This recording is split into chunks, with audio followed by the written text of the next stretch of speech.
everybody? How is it going? I'm doing fantastically, and I hope you guys are too. I want to start off by welcoming everybody to the new year. I hope you guys are having a great one so far. We're a whole not even 12 hours into it, and I hope it's just going fantastically for you. So, today, tonight, now, here and now, we are starting the 2024 year in review. All right, hold on. Before we do this, let me. How loud is it? That's a little louder for me than I want. So we're just gonna turn it down a scooch.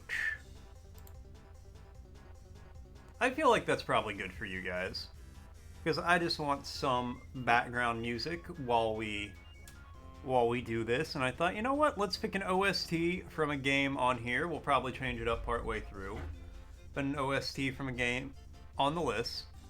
Alright, first off, we're going to start with the 2024 tier list. This is going to be a tier list of every game I have played and streamed this year.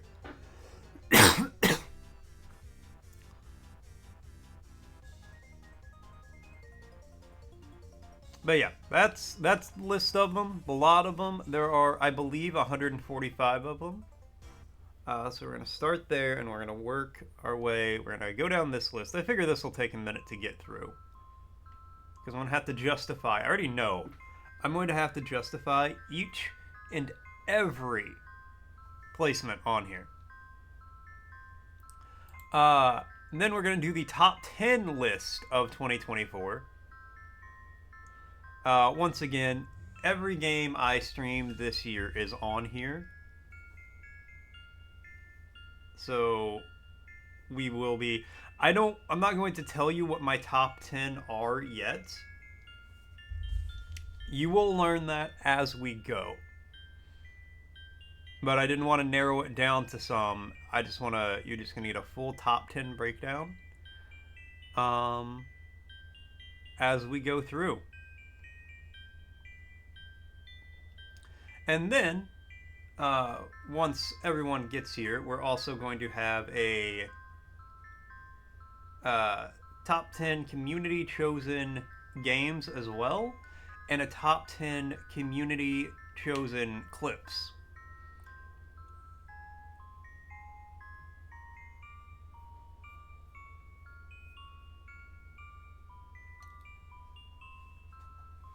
And yeah. I feel like that's going to be a lot of fun. We're going to round out with the clips. We're going to finish off with that. We're going to start with the tier list. We're going to do tier list, my top 10, your top 10 clips. That's the plan. All right. So, starting off, Hidden Snails 2. All right, I'm going to put Hidden Snails 2 and Hidden Snails 1. 100 Hidden Snails 1 and 2. I know you might have a hard time reading that. I gotta turn this music down a little more. It is just...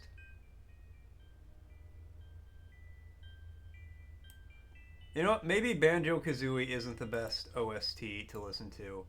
Who else do we have on this list? I don't want to just do Stardew, because I do Stardew a lot. I wanted to be something from this list. Here, let's try...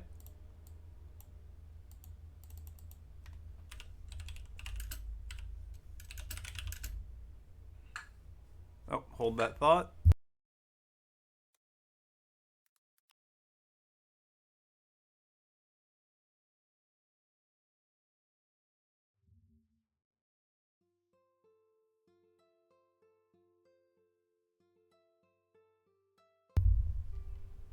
Okay. Cat food was going off. I think this will work much better. Oh, the B-movie game will be high on the list. Don't worry. I will say this. I feel like cozy games have great music for things like this. For hanging out, just need some background music while you do it, you know. Anyways, 100 Hidden Snails 1 and 2 are both, I'm going to say B tier. they're cool. It's neat how you find the snails, the picture gets colored in. The music is an absolute banger. I'm pretty sure there are 100 hidden animal games on Steam, all in this style. If I hadn't seen them like 8 or 9 years ago, I feel like I would assume they were AI just because of how many of them there are. But I think it's just one person who cranks them out in this style and then adds their music on top of it, which is cool. Yeah, there's hidden cats, mice, snails, dogs. There's 100 hidden snails, 1 and 2. There are so many of them. Actually, hold on. Now I'm curious. I'm going to...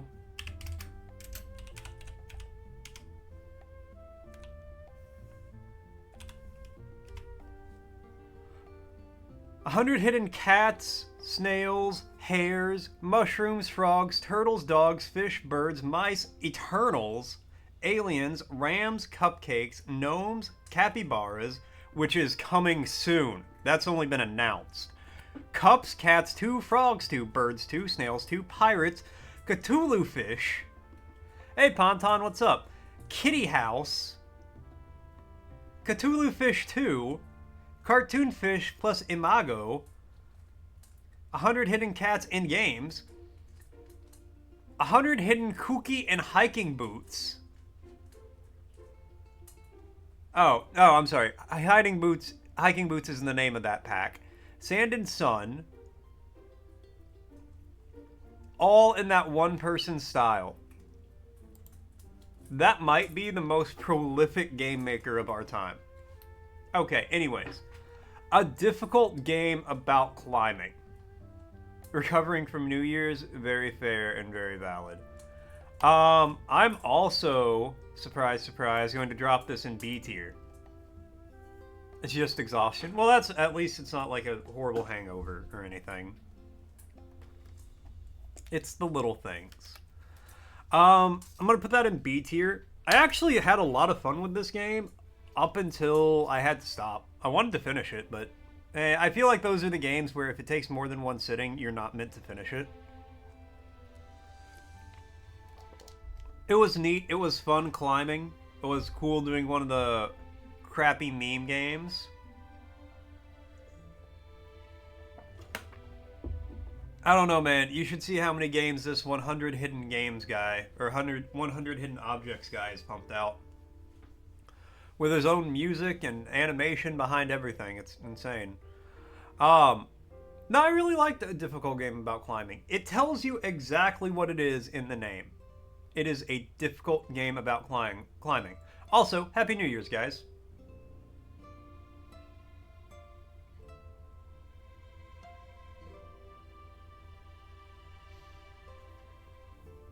Wait, what game is Sam Jack? Do you mean Serious Sam? Did I play Serious Sam this year? I did. Or Jack and Daxter. Or, oh, Samurai Jack. Samurai Jack. That makes so much more sense. Yeah, we can go ahead and drop Samurai Jack, just so you make it. Alright.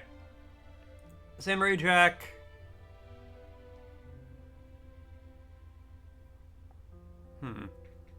This is also going to go into B tier. I liked the game. I thought it was fun. It was cool going to all the different locales, meeting all the different people. I did really enjoy it. But nothing in it really stood out as super crazy or, oh my god, I can't believe they did that. You know, it was a very good, very solid game, but I wouldn't really say it was exceptional in any way. But it was a lot of fun. I would stream a similar game again. I have another Samurai Jack game I want to play at some point. It's on the PS2. Exactly. That's a really good way to say it. It feels like it's a good 2000s action game, and that's what it feels like. And that's all it needs to feel like. So in that regard, it does a wonderful job. So yeah, but I'm going to say solid B tier. All right, aggressive inline. This is gonna go down on. I'm gonna be generous, and I'm gonna put it on C. I feel like realistically it belongs on D, but I'm gonna put it on C because I remember playing the crap out of this game as a kid. It did not age the best. It doesn't control super well. It's a little janky, but I really like the soundtrack. Is a 10 out of 10 absolute banger.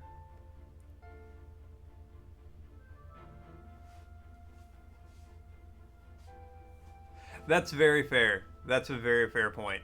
Um, yeah, usually if there's a game about a cartoon or anything licensed like that, it is usually non-canon for fun. So them having a legitimate canon one is pretty cool.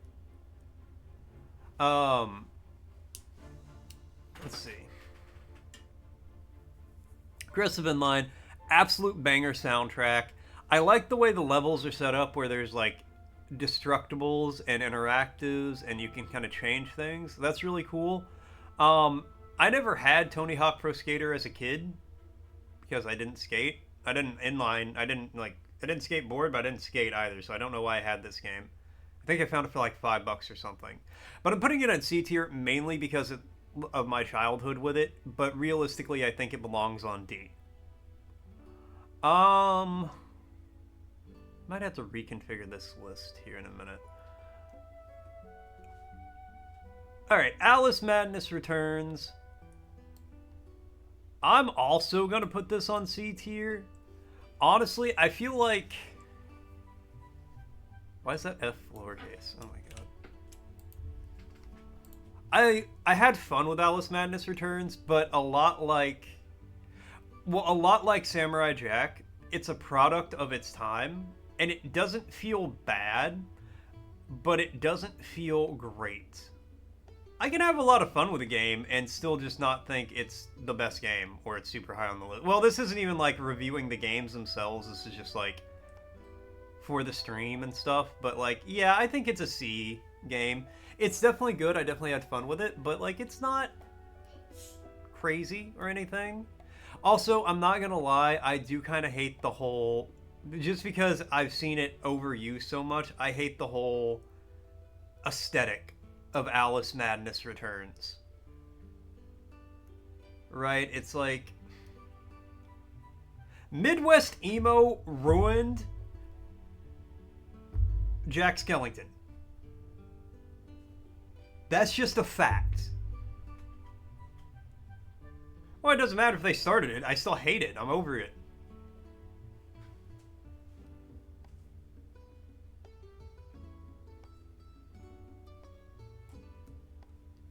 I really enjoyed it when I was a kid. Like I said, when I was a kid, I would spend hours just skating around on the different levels doing stuff. I didn't know the characters were like you had to level them up individually, so I would just bounce between person and person. But I never really played Pro Skater as a kid either. But yeah, even if they started the aesthetic, I'm over it.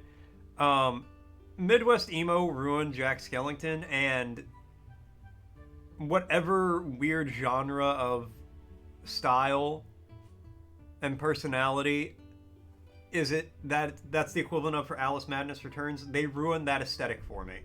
So a game being in that aesthetic where it's just like, oh, it's gritty, it's dark, it's oh, look at these giant shattering teeth coming at you. I'm just like, okay, you know, it's a product of its time. I understand, but still.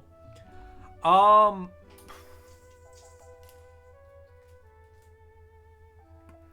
going to give.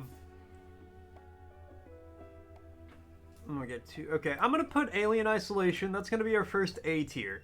Wait, can I tell you something? Oh, Cozy's up. Hold on, give me 1 second.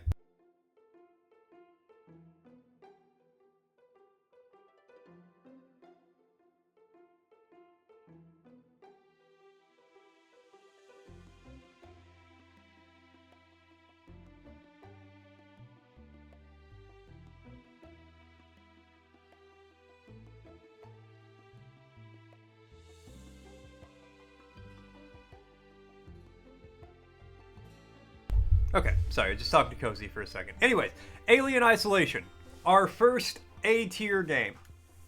I had a lot of fun with Isolation. I thought it was really cool. I hated when I got the flamethrower because that took it from being a horror game to being a, oh, I can fight off the alien type game. And once you give me the ability to fight in any kind of horror game, I am no longer scared. I'm like, okay, I have something I can do. I can usually, like, bullshit my way through 90% of whatever. And then if I need that, like, something to save myself in the last 10%, I will save myself in the last 10% with it. And I'm fine with that.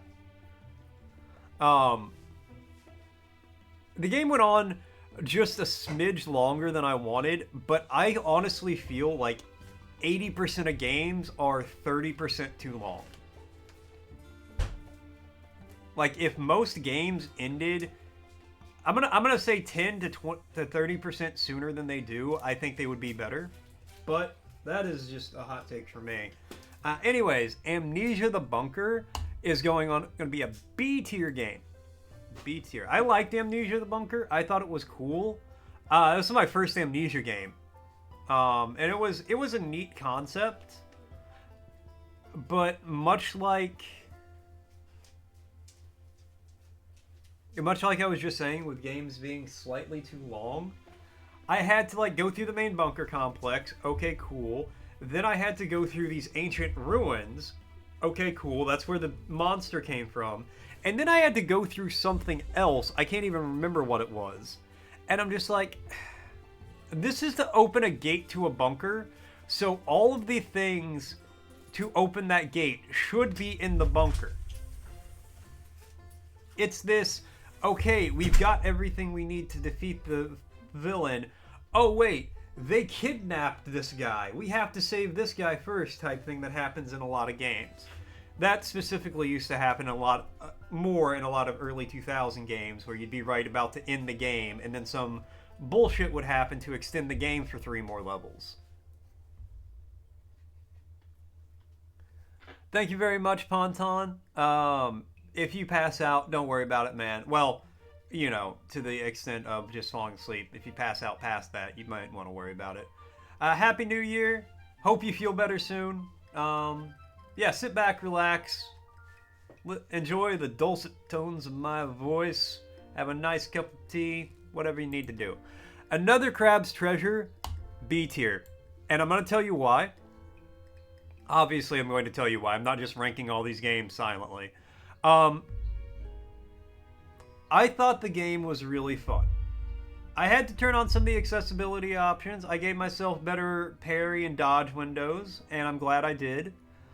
The main issues I have with it, once again, goes on further than it needs to. I understand why they needed to for the story, but I still feel like that game... I turned this to white, why isn't this? I still feel like it's just like this one's only maybe about 10% too long. Like there's just like this last little area that I feel like wasn't entirely needed. The final boss I didn't like how it's just like, oh, run around, dodge, dodge, don't get hit, dodge. Wasn't a huge fan of that. And then the biggest thing that annoyed me about Another Crab's Treasure. Can somebody please tell me why it is impossible for indie game developers to not make a game be about depression? I thought we were past that stage. Hey, Daz, what's up? Happy New Year. I thought we were past the stage where every indie game had to be about depression. Apparently we're not, because... Sorry. That's because of how much fun it is to make games. It wasn't about depression when it started, and then it just turned into that from how much fun they were having. No, like... Every other thought I have about Another Crab's Treasure is overshadowed by the fact that It's just, oh, it's another indie game about depression. That's all it is. That's all it boils down to. You just took a really long and interesting way to tell the same story I've heard 150 times. And I understand, like, you want to tell, like, something people can relate to. You want to tell your journey with depression or something. I understand that. But, goddamn. If I only streamed indie games that were actually about depression in the end, I would probably never run out of content to stream for the next 1,000 years. It's not that bad, but there's a lot of them. And when that happened at the end of Another Crab's Treasure, I was just like, all right, well, that's real cool. I'm glad I spent all my time for that. If every other aspect of the game wasn't as good as it was,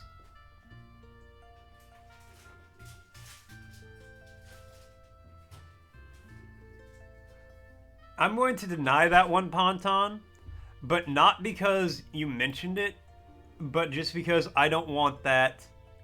No, I don't want that to be something that's commonly talked about on here. So I'm just going to deny it for the obvious word. The H word. I appreciate it. Alright, now we have Anthology of the Killer, and guys, this is S tier. This is straight to S tier. Anthology of the Killer was probably one of my favorite games this year. It's gonna be on the top 10. I'll tell you that right now. It's gonna be on the top 10. I can't talk about this game, and me talking about this game is gonna make it clear it's on the top 10. But no, Anthology of the Killer. I don't know what it was about this game. It barely qualifies as a game. You move. I'm pretty sure you move with arrow keys or WSAD through the environment just to get new dialogue. There's not really gameplay beyond that. You get chased by like killers, but they always catch you no matter what. Like, there's not a lot to it, but I loved it. This game was so, I loved this game so much that it made me want to start a video game review channel, so I had an excuse to make a 15-minute video talking about how much I love this game. It was, I don't know why, I just thought it was a fantastic experience. From the art style to the story, more or less, the world that it's in, everything about it, I was just like, this is fantastic, I love it. I don't know what it was. It just, like, drug something out of my subconscious. But, yeah, Anthology of the Killer, if you haven't watched me play it, go get it on itch for, like, $5. It's a great game. Alright. Armorines, Project Swarm. We have... Let me look at some of these. Oh, let me look at some of these.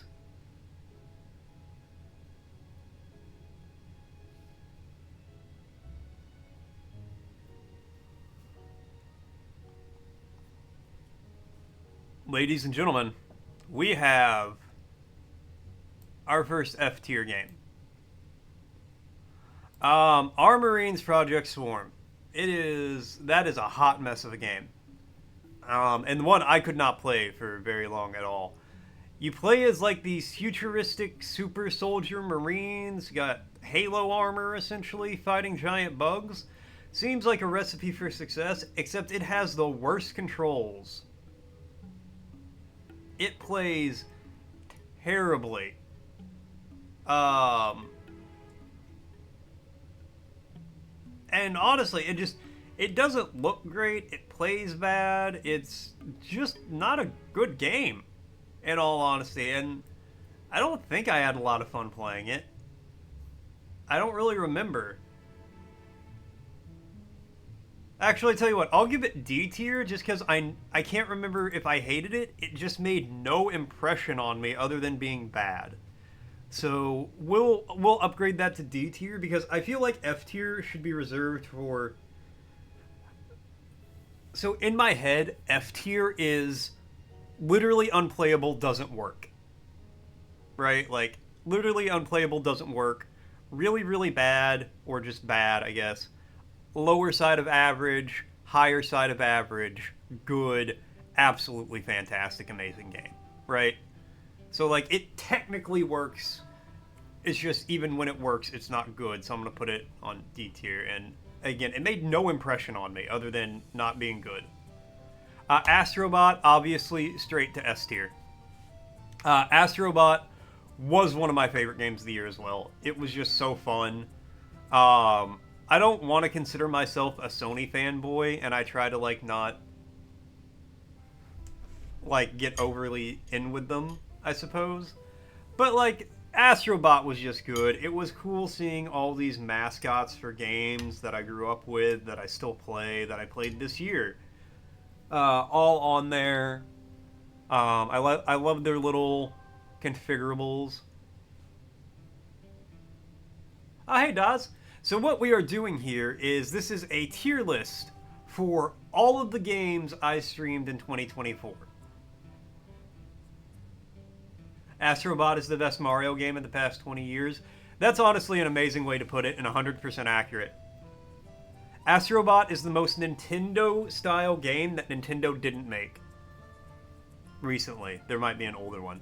But yeah, what we're doing here, Daz, if you are unaware, since you seem unaware, is the 2024 game tier list, where I'm going to be making a tier list of every game I played, every game I streamed, let me rephrase, every game I streamed this year.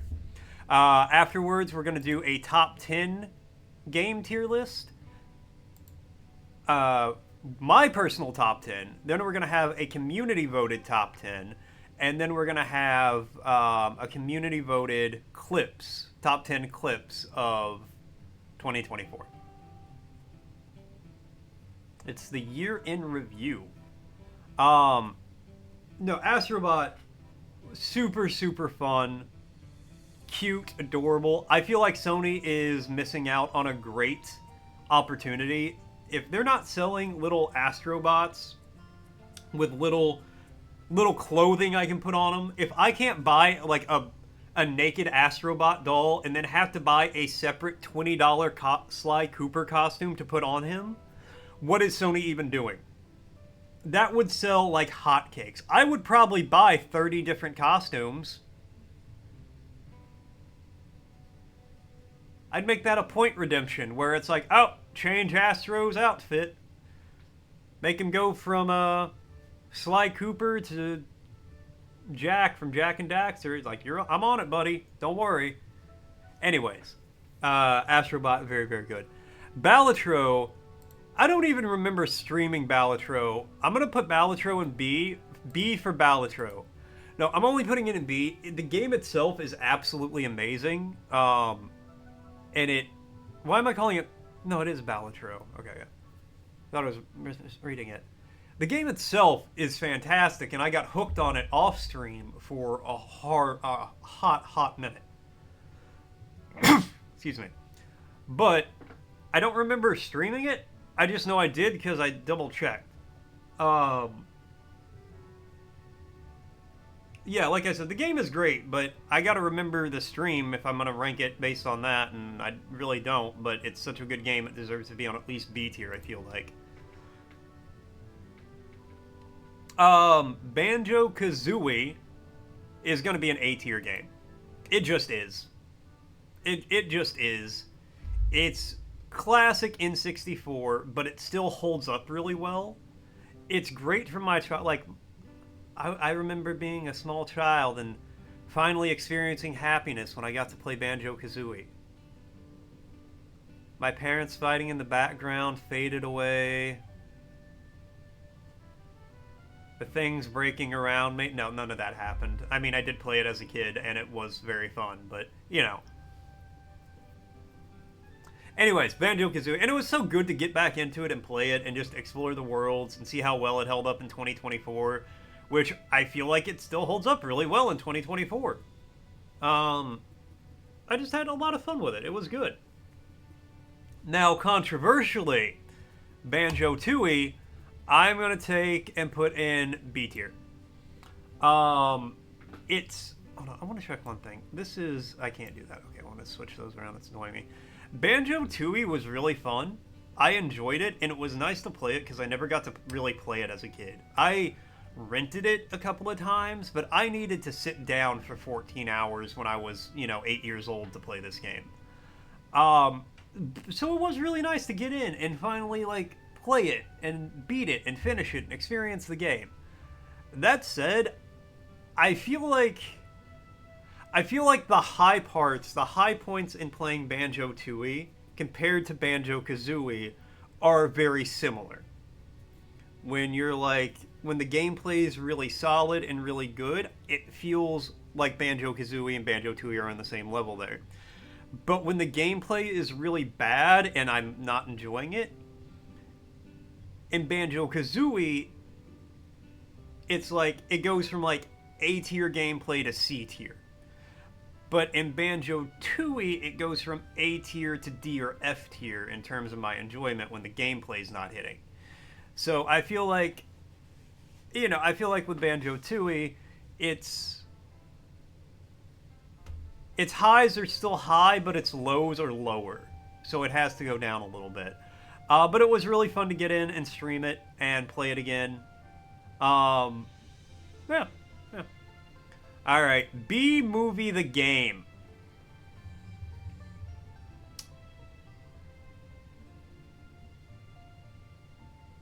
See, now this one...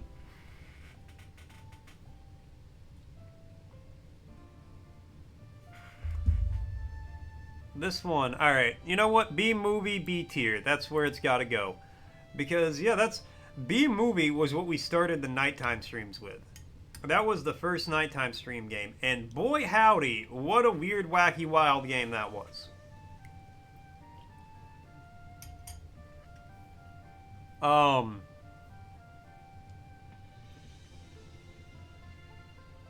Took a few creative liberties with it, but it was an experience. Racing around the town, for whatever reason. I don't know why I needed to do that, but I could do it. I don't know why they needed to make a B-Movie game. I do, actually. It's because it took place during the PS2 era of gaming, where if you had a crackpot idea for a game, you could make a game. And I love that. I honestly do. So yeah, we're just gonna put that in B tier and leave it. Beyond Good and Evil. Also B. Oh, we can oh, thank God. I had that game for PS2 when I was a kid. I never played it. Well, I did. I just never... I used cheat codes. I didn't understand what was going on.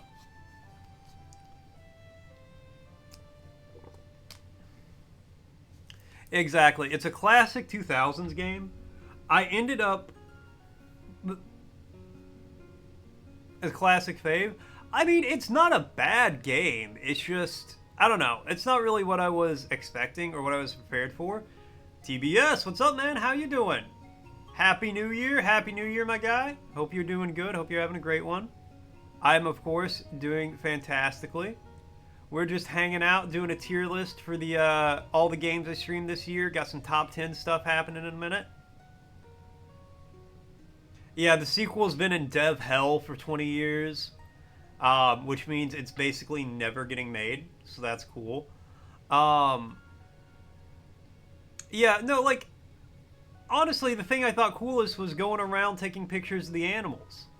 That was my favorite part of Beyond Good and Evil. I just wanted to play, like, a free-roam Pokemon Snap. That's essentially what I wanted, and that game did that a little bit, so I thought that was really cool. I never finished the game. I was getting so irritated at the final boss that I went to Alt F4 the game and somehow accidentally Alt F4'd Streamlabs, which ended the stream when I just wanted to move on to a different game. So that was cool. That was a fun time. But other than that, like, the gameplay was fine. I know. Like, if you watch the end of the last Beyond Good and Evil stream, it makes me seem like I'm super pissed off. I was like frustrated, obviously, because I was like, okay, I'm just gonna Alt F4 this game. But I wasn't that mad where I'm like, I'm just gonna end the stream and go back to bed. Fuck. I was just like, all right, well, you know what? Fuck ever. I'm done. I'm out of here. Let's go do something else. And then I Alt F4 and it just like closes Streamlabs. I'm just like, cool. Cool. Day's going great.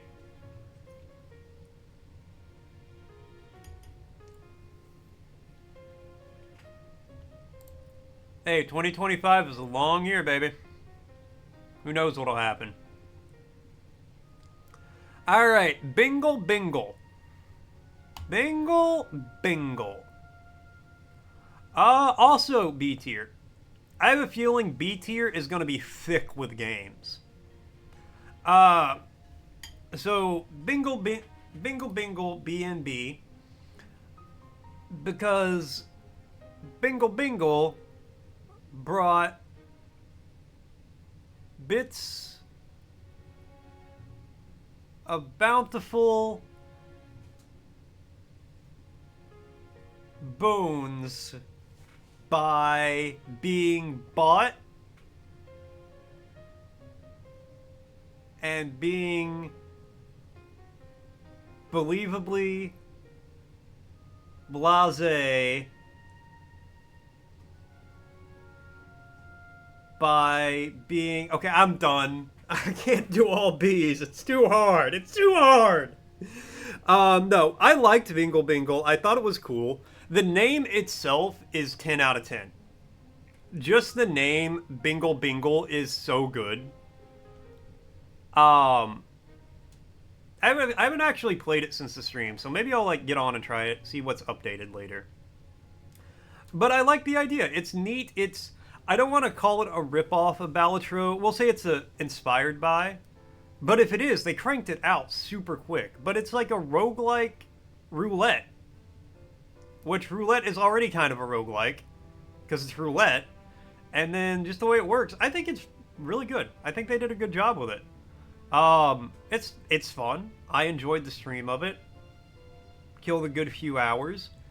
I feel like I beat it on like my second or third go through though, and I don't remember how much harder it got afterwards. I feel like I thought that was an issue because I'm thinking about it now, but who knows? I certainly don't know. Regardless, Bingle Bingle B&B. Black Myth Wukong. Where are we gonna put you?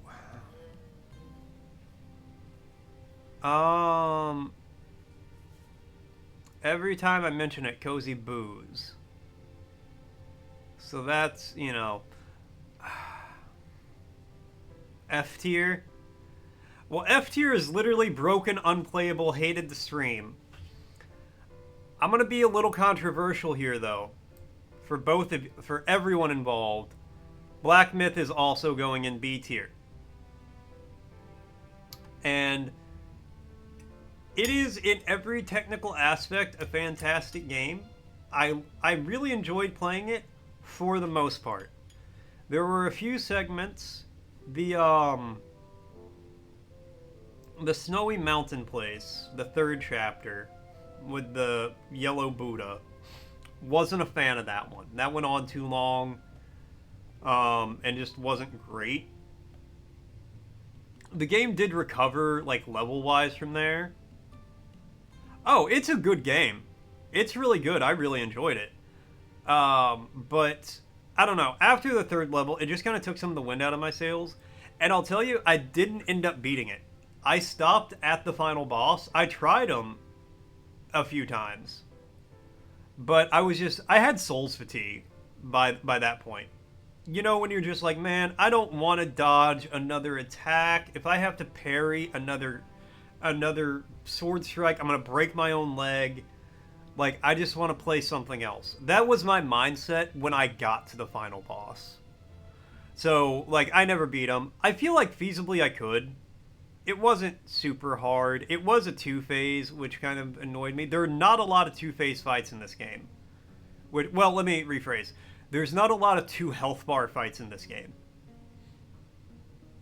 which I really, really liked. That's something I don't like in a lot of Souls games, where the boss has a health bar, you get through that health bar, and then they have a second full health bar that was just hidden away, waiting for the cinematic, so it could come out of nowhere and punch you in the neck. Black Myth doesn't do that a lot, which is really nice. You walk into the boss fight, what you see is what you get. I'm a fan of that. But because I didn't finish it and a few other reasons, I'm going to drop it in B. B is going to be thick, I'm telling you guys. Alright, now more B stuff. We got Bleakstead. Why do 2/3 of the games I streamed this year have B in the title? Well, not even in the title, just starting with B. We have Banjo-Kazooie, Balatro, Banjo-Tooie, B-Movie, Beyond Good and Evil, Bingle Bingle, Black Myth, Bleakstead, which coincidentally is also going in B. It was just a little indie horror game I found. I think I found it either on, or it's like Bark Souls. That's probably on here. So I have just realized the reason we've had so many B games, they go in alphabetical order.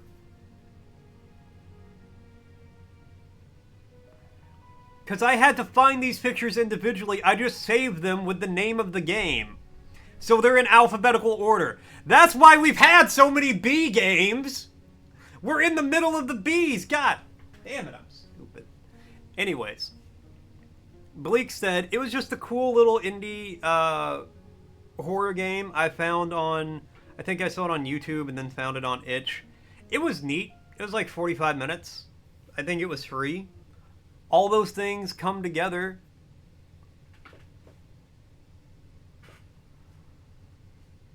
That's the thing you don't know. All of these are, every single one of these games has actually been about bees.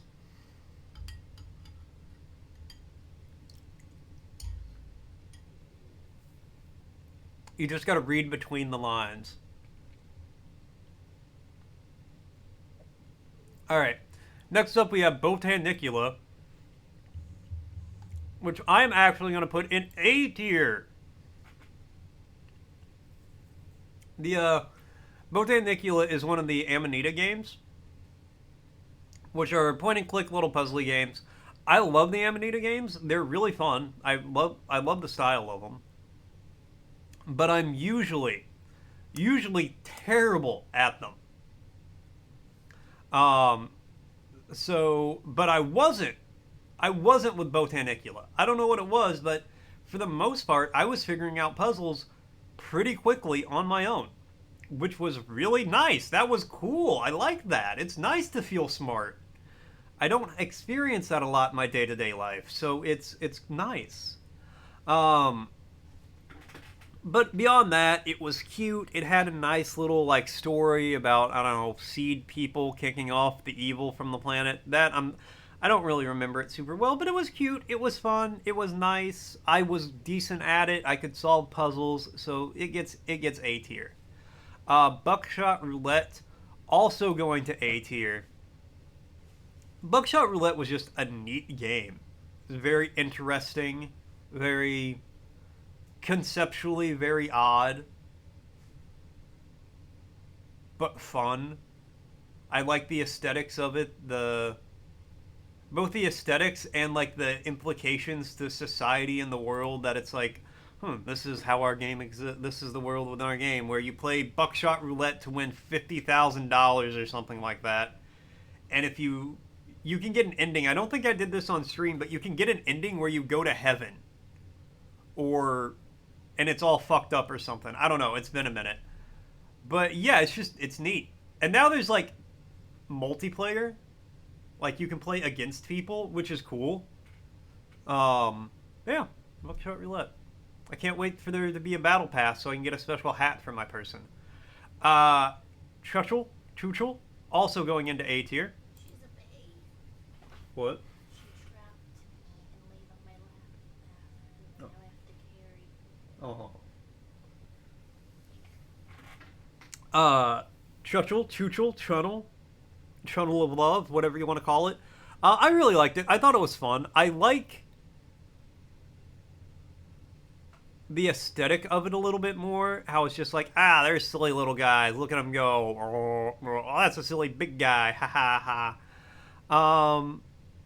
But yeah, I liked it. It was fun. Another Amanita game, and I think it was pretty good at that one too. So we're gonna put that in A. Clap Clap, also going into A tier. I thought it was a fun horror game. I saw it making its rounds on YouTube. Didn't watch anybody play it because I was like, I want to play this. So I'm gonna go into it blind. I thought it was fun. It wasn't a super long game, but it was like a neat experience. Games don't have to be long to be neat or anything. But yeah, Clid the Snail. That's a B tier game. It was okay. It was a top-down twin stick shooter. It was when I was doing that snail kick because I was trying to climb the Snailway to Snevin, which I want to try to finish that in 2025. There's still some snail games out there I haven't played.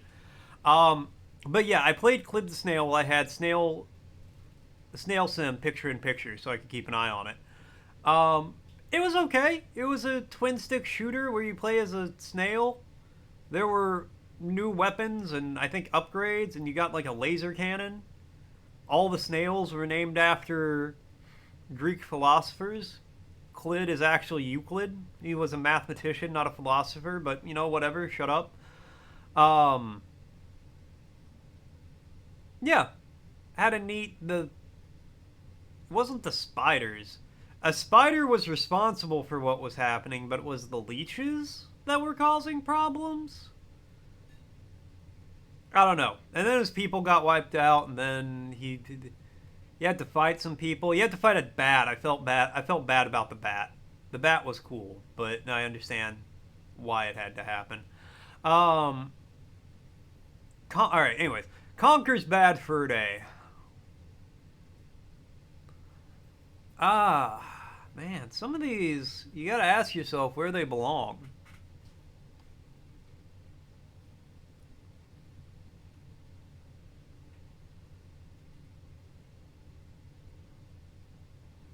You gotta ask yourself where some of these games belong.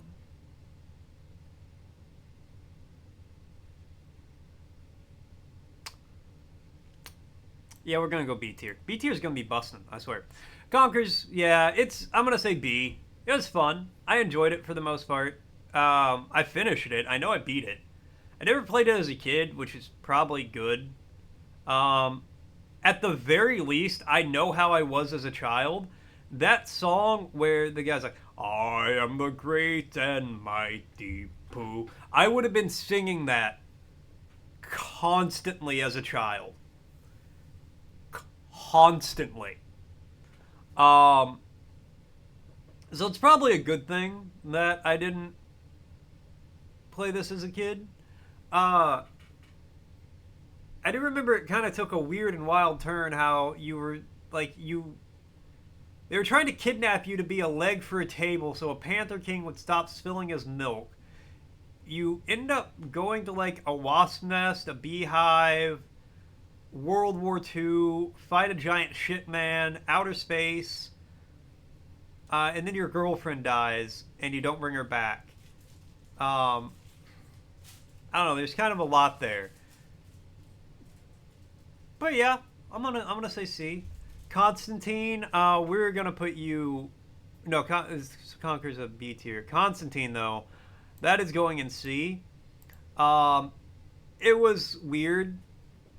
I don't think it followed the movie hardly at all. Um, yeah, I don't really have a lot else to say, but it was fairly repetitive, pretty easy. I think until it wasn't. I don't know. Um, Corn Kids, we're gonna put in A tier. I thought Corn Kids was really fun. The Corn Kids was one of the only games that I didn't finish on stream, but I came back and made a video of me finishing it and then posted that because I didn't want to finish the game. But it was a good little platformer. Very similar to Pseudo Regalia. I don't I don't want to call them platformers, but I also don't want to call them Metroidvanias. I guess it is more of a platformer than a Metroidvania. But it's a good game where you got to do like intricate jumps and all that to beat it. It's like climb the tower and you got to bounce your way up there. I really like those games. I don't know if you want to call them platformers or Mario like. Well, Mario is a platformer, so if it's Mario like, it is a platformer. But they don't seem like. I don't know. But regardless, I really like those games, and I thought it was a good one. I got into it. I did have to like look up one thing about it, like where one thing was to beat a level, which was kind of hard to do because nobody's really played the game, which is a shame because it's fun. I would recommend it. Crab Champions also going in A tier just because I played that game. I streamed it once and then played it for like 3 weeks afterwards in my free time. It was just fun to get in to be a crab and see how crazy you could go. And the answer is very crazy. I think I just like gave up on a run because I was like, I can't be killed.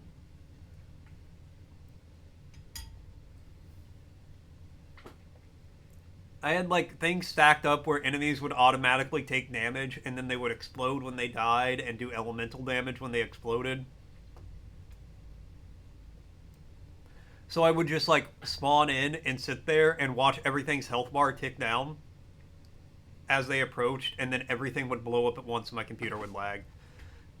It wouldn't lag really, but you know what I mean. Alright. Creepy Tale, Some Other Place, or Creepy Tale 4. I don't know why they didn't just call you Creepy Tale 4. Also going to A tier. I love the Creepy Tale games. They're very fun. I like the aesthetics of them. It's cool to get in and see these like Slavic hell worlds. And I've streamed all 4 of them. Like, I think they're good. I enjoy them. This one was really short though. I didn't realize it was going to be so short. Which is fine. It was still good. I don't think I had to really look up anything for it, which is always nice in a puzzle game. Croc, Legend of the Gobos. You are going in C for Croc.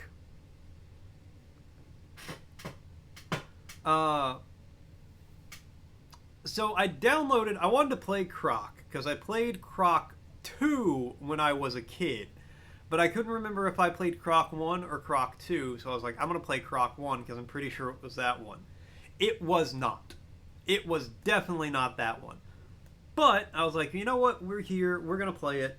Played Croc. I think I enjoyed it. I'm pretty sure I enjoyed it. I think I beat it. I don't remember, though. I remember it not being terrible, but it wasn't what I wanted, and it's, it was that, yeah. I will say they are remastering or remaking Croc for like 2025 or something. I am gonna play that one. I want to play Croc 2 before it comes out, and then I want to play that one because look at him. He's just a little guy. He's got a tooth, just the one.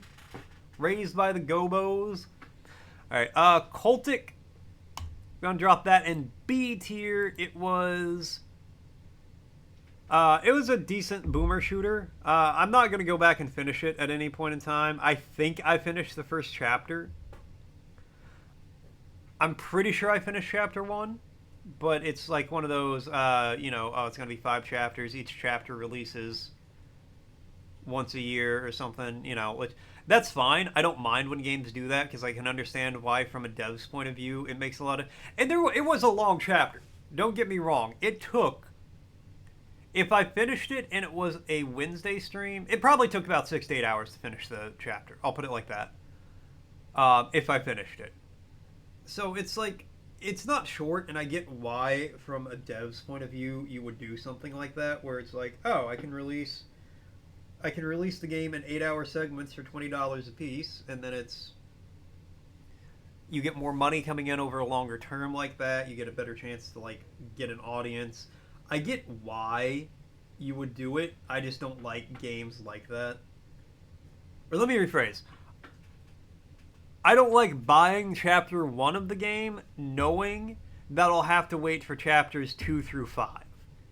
I would rather just wait and buy all 5 of them at once, even if, I'm not going to pay $100 for the game, but, bundle them all together for 25 or something. I would rather buy it like that than episodically. I understand why you make it episodically or why it would be made episodically. I just don't want to buy it like that. And I didn't know that going into it either. Gesundheit. Okay, Dagon. This is like... Okay, so Dagon's going in B tier. Let's tell you that. It is a...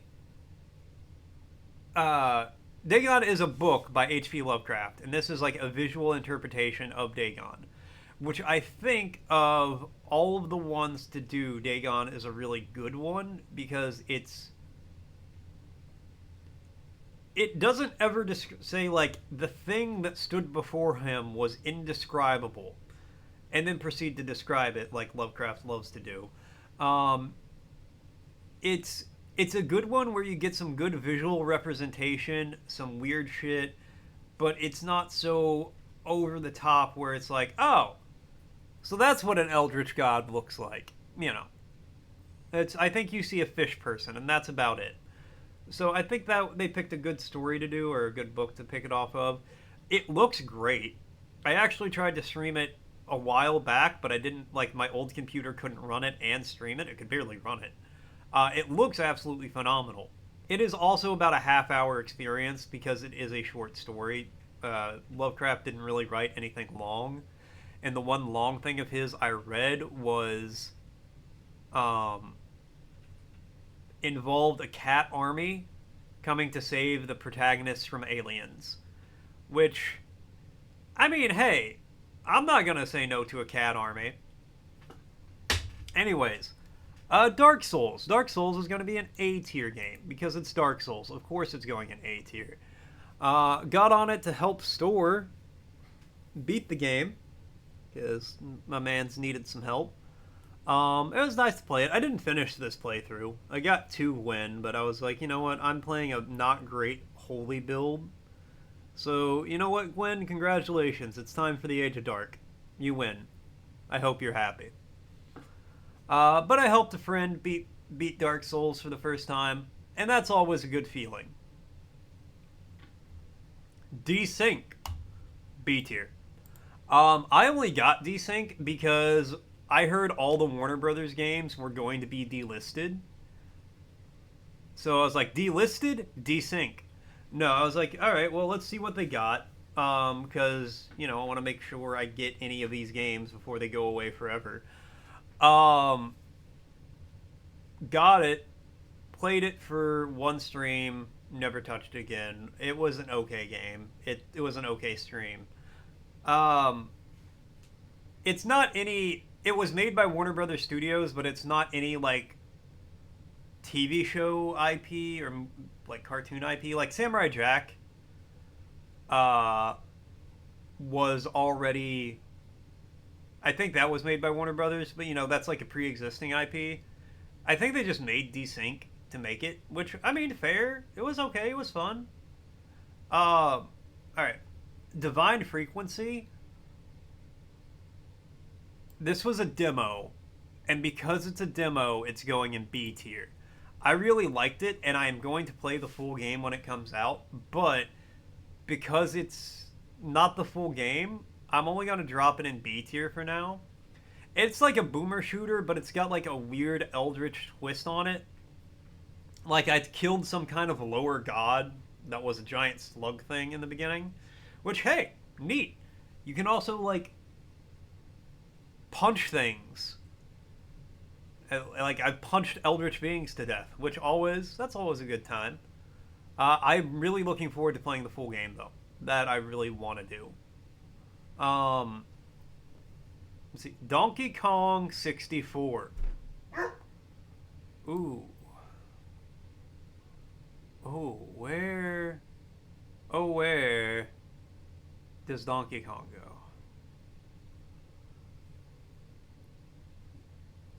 I mean, okay, let's be real here. We know it's not going in F tier. We know it's not going in D tier or C tier. It's because it's Donkey Kong, right? But is it a B tier game? Is it an A tier game? And S? No, it's A tier. A tier. Yeah, Donkey Kong. No, it's Donkey Kong 64. It's a fun game. I don't think anyone would argue that it's not fun. I think it holds up decently well for 2024, considering how old of a game it is. That's one of those games too I never really got to play as a kid. I remember I played it once in a hotel for $26, and I got an hour of game time for that. And it was worth every penny. No, it wasn't. It was not worth it. But that's the only time I ever played it as a kid. I thought being able to swap between Kongs was pretty cool. I liked how different you had to do different things with different Kongs. I thought that was neat. I do wish you could hot swap, so I could just be running as Diddy, and boom, I'm Chunky, Cranky, Donkey, whoever. But yeah, Donkey Kong. Doom. Specifically the is that Eternal? That might be Eternal. Whatever. Either way, I feel like I'm gonna put Doom in B tier. I know it's Doom, but I don't know. Especially, and I'm gonna say this. No, that has to be Eternal because of the order I played them in. So I remember I said this when I played Doom. Eternal. They went a little too far with the wackiness for me. Specifically, the Capra Demon. Not the Capra, the Caca Demon. When you would run up and pop his eyeball out, it would make the most cartoonish sound effect ever. I can't even make the sound effect. That's how cartoonish it is. Like, I was half expecting a laugh track to play at any time. Which, yeah, you don't have to take the game super seriously. Like, it's okay for it to be, like, a little light at points. But my god, I don't want to hear, like, round of applause. Doom guy looks at it. Oh, I see the problem. You know, like, that's not what I'm after. But it's still a really solid game. It's just, you know, nothing super memorable as far as, like, my Doom streams. Dr. Muto, we're dropping you straight into D tier, or I'm sorry, C tier. Yeah, C tier. I played it for a little bit. Put like 4 to 6 hours into it. I feel like it was okay. It was. I get what they were going for. You know, it's a 3D platformer of the era, the PS2 era. You can turn into different things. You get DNA to be different animals to do different stuff. Conceptually neat. I get what you're going for. There was a lot of game to play, and I beat the first boss, and I was like, you know what? That's more than enough. I think we've done it. Yeah, it's all right. That's about the best I can say. It could have been better. Duck Dodgers and the 24th and 1/2 century. You're also going straight to C tier. So I made it further in this game. Now as an adult, I made it further in that game as an adult than I ever in my life had as a child, and that was not very far. That was to like the second level, and I could not do anything on the second level. It was not a well-polished experience, which is extra funny because Duck Dodgers was one of those games I had in my mind where it's like, man, I can't wait to play these N64 games. Duck Dodgers and the 24th and 1/2 century. I can't do a good Daffy Duck, but you get the point. I was like, man, I remember running around that one area. I'm sure there were others, but that's the only one I can remember. Weird. Yeah, that's because there were other areas. I just never saw any of them because I was so bad at the game. And the game itself just isn't the best.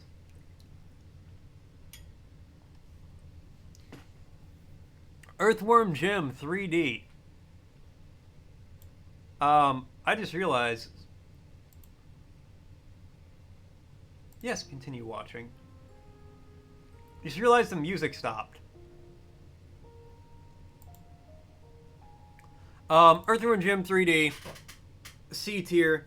It was equivalent to Daffy Duck, but just slightly different. Where you're just running around these levels. I mean, it's Earthworm Jim, so like, yeah, wacky, haha, coolness. I'm running around my brain because a crow guy made me lose my marbles. You know, I was into it. I liked it, but it wasn't well put together. I don't really remember much of the stream itself, but you know, it's Earthworm Jim. Who doesn't love Earthworm Jim? Echoes of the Plum Grove, which is the soundtrack we're currently listening to. That's why I realized it stopped. I saw this and I was like, wait a minute, I don't hear music. Anyways, we're taking it to A tier. I hear Cozy in the background. Woo! No, I mean, I didn't stream it a lot, but I did enjoy what I played of the game. It's just, and that's my problem, that's why I don't stream a lot of Cozy games, because they take a long time. You know, I'm not going to play a Cozy game and be done with it in 3 to 8 streams. It's going to take legitimately a while. Is Ooblets a really long game? For you. Okay, that's rude. I just hear Cozy from the office. For you. But yeah, no, I thought Plum Grove was fun. It was, you know, the farming was sufficient. It was interesting to go through the town, to lose my dear friends to the plague. Roland, I'll always miss you. More like Booblets. That's what I'm called. That's what I'm gonna call the next Ooblet stream. Thank you. Make that joke more like 10 times during the stream too. Don't worry. But yeah, Plum Grove was good. It was a nice, cozy game. But I can't get into cozy games on stream because they take so long. Evil Dead Regeneration. You know what? You're also going into A tier.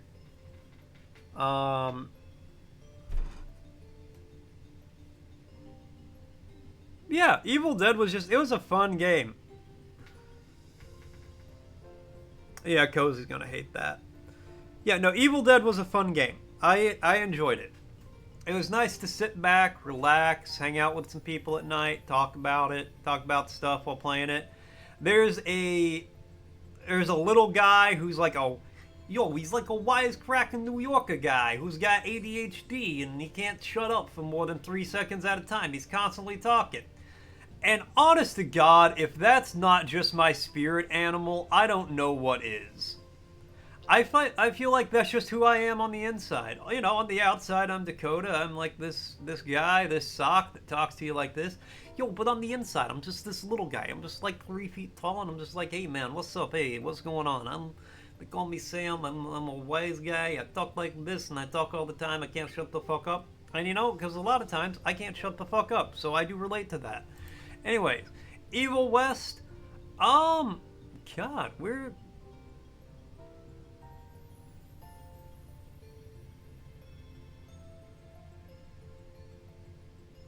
You know, Kels, this feels like a real pot kettle scenario.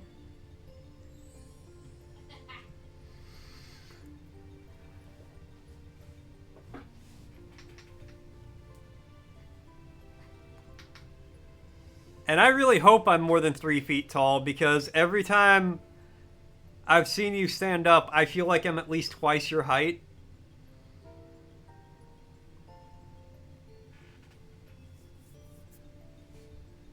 So unless I got the leader of the Lilliputtins here, we're gonna say I'm a correct 6 even. Oh, she was. As soon as I said that. Okay, well, yeah, man, damn, maybe I am only 3 feet tall.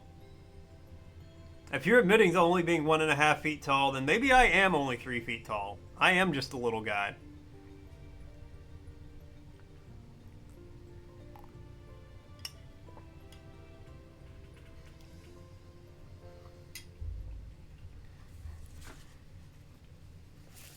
Really blindsided me with that one. Alright, Evil West. I am going to drop this one in A tier as well. I had a lot of fun with Evil West. Man, just a teeny tiny little guy. Just having fun. No, Evil West was cool. I thought it was a nice, like, action-y, not too difficult vampire fighting game. There was one bit towards the end that got, like, a bit much, but for the most part, I think it was pretty good. I enjoyed electric fist fighting vampires and punching them and shooting them and whatnot. I'd play a sequel to it or something.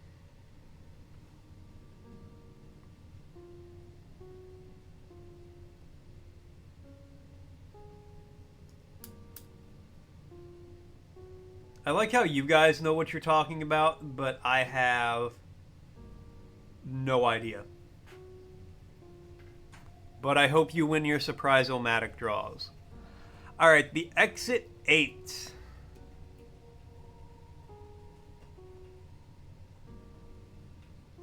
Oh, Infinity Nikki. Maybe. Maybe.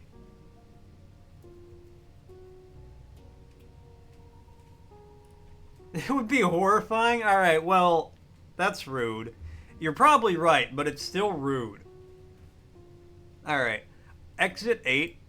I'm going to drop this on A tier as well. I really liked Exit 8. I thought it was really cool to circle the platforms. It was the first, like, anomaly hunt game I played. So I thought it was just neat to be like, okay, what's wrong here? What little thing is off in this one? You know, sometimes it was something obvious, like floodwaters, or the walls are bleeding. Sometimes it's a man who patterned his body to look like subway tiles pressed up against the far wall, so when you get close to him, he springs out of nowhere and sprints after you and makes you scream like a little bitch. You know, life is a mystery.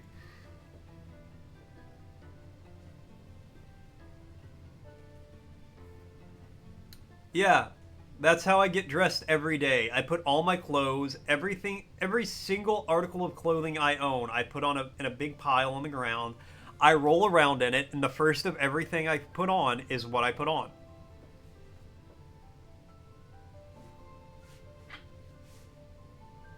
Life is a mystery, and then you die. I'd wear that t-shirt.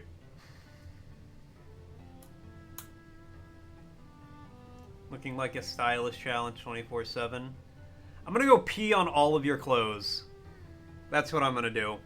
And then I'm coming for you, Kels. I'm gonna pee on all your clothes too.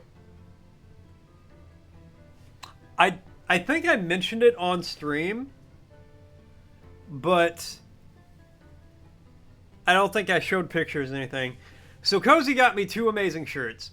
They are... One of them is... Yeah. Yeah, I am. And yeah, I will. Those will be my clothes when I'm done. I do threaten it a lot. Anyway, she got me 2 shirts. One is like a baby blue, light blue shirt, and it says, "My love language is you believing I had nothing to do with the JFK assassination." And it has an airbrushed picture of the JFK assassination. It is beautiful. And then the second one is Billy Ray Cyrus and Panera are conspiring against me. And it has a picture of like Billy Ray and Panera bread. I love them. I love them both. Where were we? Oh, yeah. The horror series that I can't remember the name of. Okay, spoiler alert. All of these. So we've got Home Alone. We've got House Sitting. Ironwood Lookout. Why do I remember the name of that one?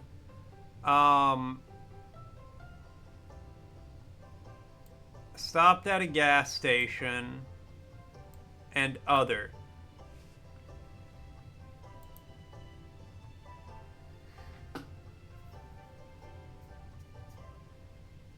Look, I don't want to say you're right, but I also don't want to say you're wrong.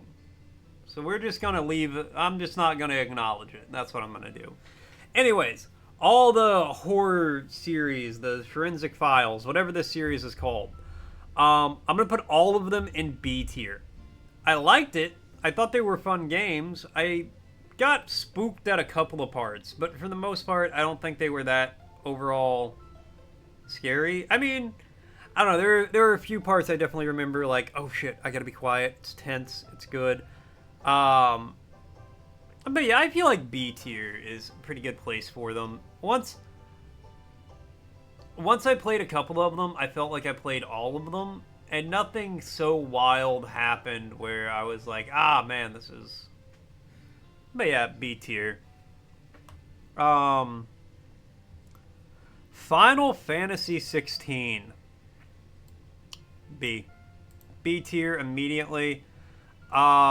It was an okay game. The gameplay was fantastic, phenomenal. I love the gameplay. I have never seen a game, and I said this when I streamed it.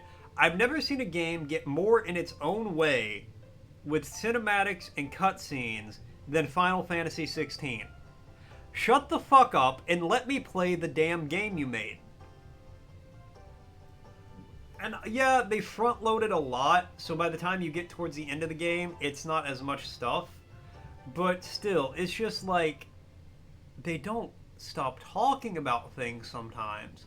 Like, literally, there was a cutscene. That's how some of them are. This one was worse than the others. I, like, did some quick math, and I'm pretty sure the game is, like, 20% cutscene. 20 to 30% cutscene.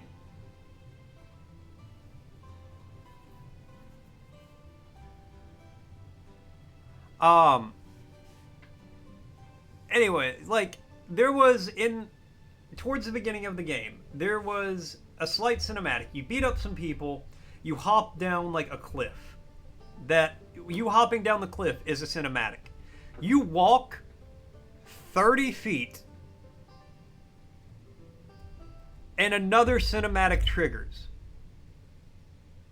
Literally, you walk 30 feet, don't interact with anything, you just exist, and a second cutscene triggers. Why not just make both of those one cutscene, and then... Or just make no second cutscene, because the second cutscene was like, hey, you see those ruins over there? They used to belong to the Ancient Empire. They're all over the place. That doesn't need to be a cutscene. That is a walking conversation you have. But, more to the point, store. Hold on, let me check something.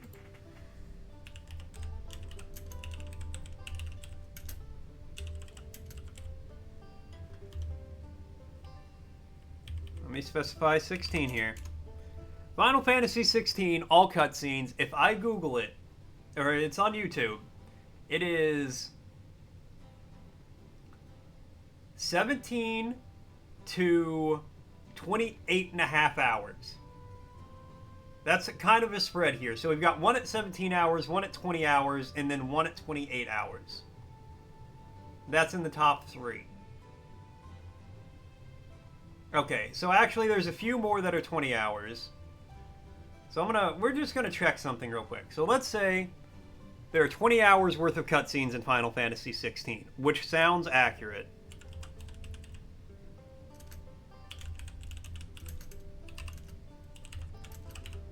How long is Final Fantasy 16? When focusing on the story, is about 38 hours in length. 81 if you want 100% it.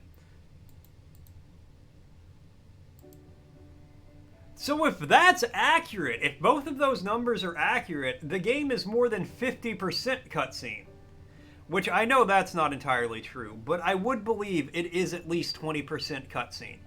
If that game is supposed to be right around 40 hours long for the story, it is probably 1/5 cutscenes. Because I remember there was one that was more than 20 minutes. There was a save spot in the middle of it. There was like a half-hour long cutscene. Because I had to stop playing, go get ready for work, and then like in the stream after that cutscene was finished, while I was dressed, like for work, and not just in my pajamas. Anyways, Futurama the game.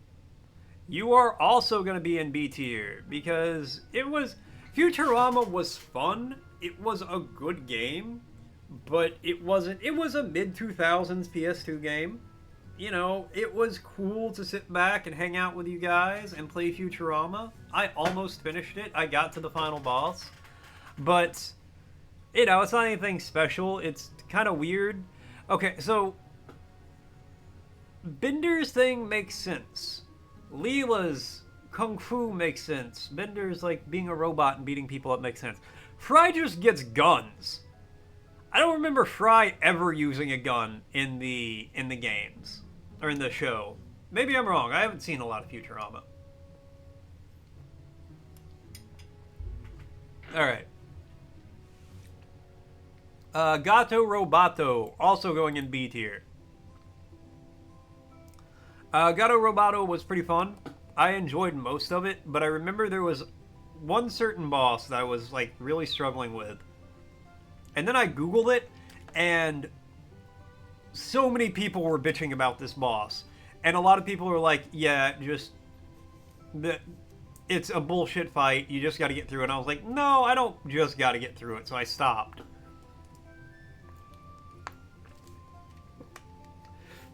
But yeah, I'm gonna say it's a B tier game. It was okay. It was all right. Gears of War the remaster, B tier. It's Gears of War, man. It was cool to hang out for a little bit, play some Gears, you know, live it up. That was the first charity stream I did, which was neat. But yeah, it's Gears of War. You chainsaw some people. I'd like to play the others, but they're not on PC, which is really weird. Well, some of them are, but not 2 and 3. Or 4 might not be on PC either. I don't remember. Ghost Hunter. You're gonna go on C tier just because I don't remember most of you. Is Ghost Hunter the game where I fought the weird swamp monster as a ghost? Or was that a different one I played? I honestly don't remember.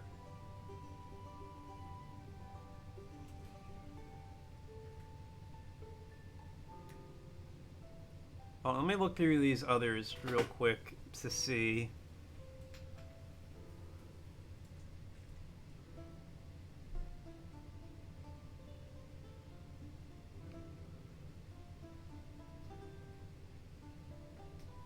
Okay, yeah, I think that was Ghost Hunter, where I had to go to, like, different worlds to get my partner back. I was the stereotypical cop from 2003 with the spiky hair and the goatee and the sarcastic attitude. And there were vaguely racial stereotypes.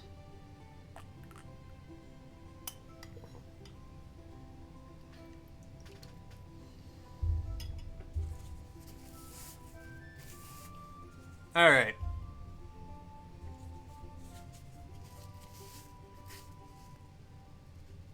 Hold on, is this... The God of Wars, I think, are in the wrong order. Let me...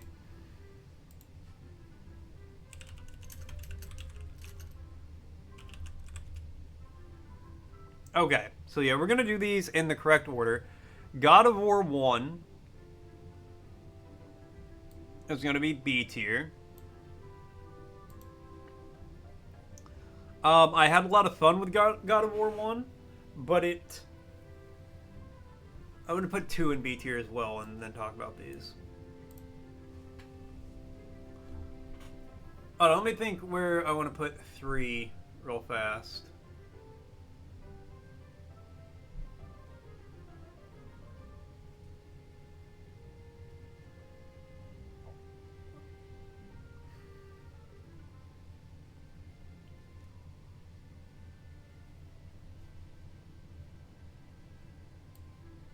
Three is gonna go.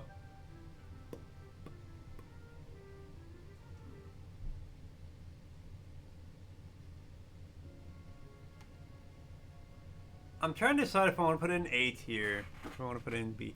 No, I'm gonna put all 3 of them in B tier. God of War franchise, the PS2 one, it's still good. It's still fun, but like, I don't know. They play differently than I remember, and they're definitely products of their time. Like with Kratos, literally just like you sleep with Aphrodite to get experience, or the 2 girls on the boat, or the 2 hidden girls in the first one or the second one that I didn't find. Like you bang chicks to get experience, only in these very certain circumstances, but still, it's very early 2000s. Machismo, big muscly guy. Kratos is angry all the time. He's got a goatee. And like in the third one, I will admit they tried to like expand it a little more to where they tried to like give him some more depth, and they definitely do in the new games, in the PS5 games. They definitely get PS4 and PS5 ones. They definitely do give Kratos some more depth, but in this one, they're working on it. It just doesn't go super great. 2 and 3 are also a lot shorter than I remember them being. One was I feel like twice the length as 2 was. But maybe that's just because 1 didn't play as well, so it was like a harder game. I don't know. But yeah, 1 felt much longer than 2 or 3 did. 2 and 3, it felt like I walked through the game super fast. 3 ended, I thought I had another stream and a half left of 3, and it was just over. But overall, the games are, they're a product of their time, but they're not bad. It was fun to go back in and replay them. Granny Sim is going straight to A tier just because I have never had so much fun throwing furniture at toddlers in my life. And I've thrown a lot of furniture at a lot of toddlers. Trust me. It was a good time. It was nice to get on with friends and run around and be stupid and be idiots and watch Granny go Hulkamania and pick up the toddler and chuck him through a wall. What? That what? Oh, she didn't say anything. Weird and wild stuff, man. Weird and wild stuff. But yeah, Granny Sim was a lot of fun. Gonna try to play that again in 25. Alright, Grizz. I feel like Grizz is gonna be a B tier game. It was fun. It was neat. It was about a girl's emotional journey accepting her death. Or accepting that she's dying. Something along those regards. Which, alright, yeah, fair, fine. Yeah, I enjoyed it. Getting, like, color back or whatever you did in the game. I don't super remember. I did really like the art style of it. I thought it looked nice. Running around on spindle legs and stuff. Half-Life 2.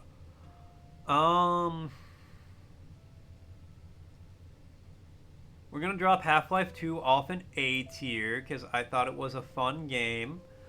I had a lot of fun with Half-Life.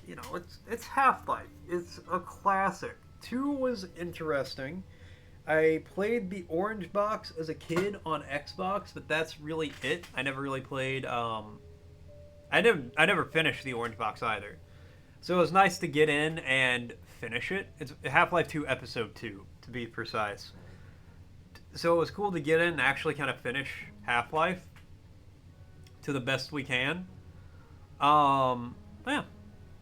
All right, Harry Potter and the Sorcerer's Stone is actually going to go down here in B because it wasn't as bad as I thought it was going to be. I thought it was going to be a much worse experience than it was. I was actually able to finish the game, which I know I didn't do as a kid.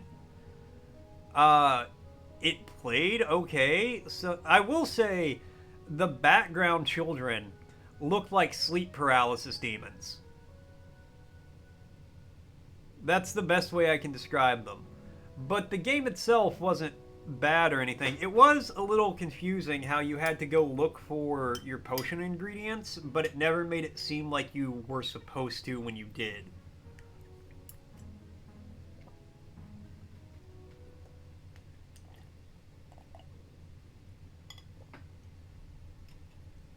But it still played decently. It was a pretty fun time.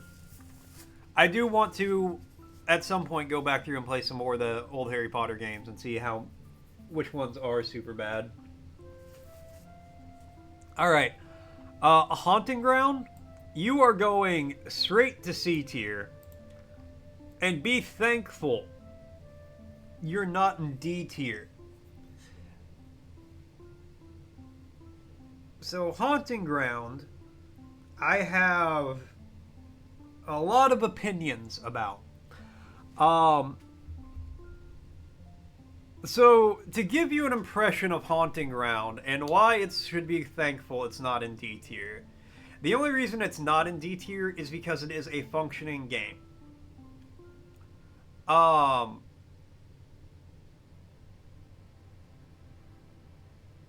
Actually, no, I am going to move you down to D tier. Because, so it starts off, you play as what I believe is a 15-year-old girl. I can't remember if it specifically says that she's 15, or if it's implied, or I'm making that up, but she is, at the very least, less than 20, because she is referred to as a teen girl on more than one occasion. So at one point you do save a dog, and the dog becomes your friend and will help you. So that's slightly redeeming. However, when you wake up as this 15-year-old teenage girl, you are in a nightie that... No, you are wearing a sheet. You're wearing a bed sheet. And then you get clothes that are somehow more revealing than the bed sheet was.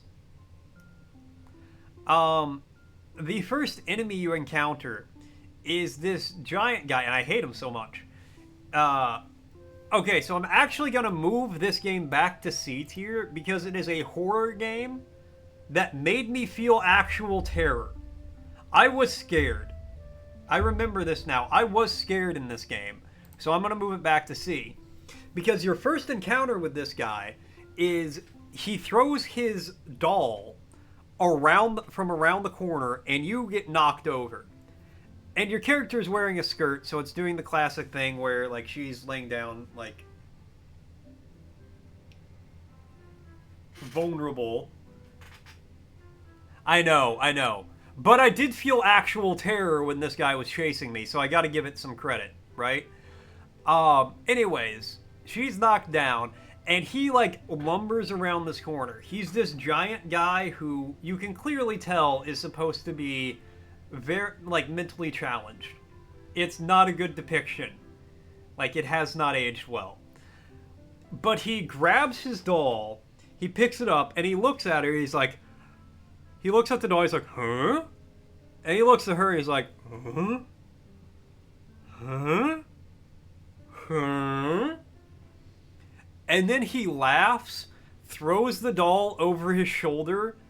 I'm pretty sure he licks his lips while he looks at her and starts chasing after her.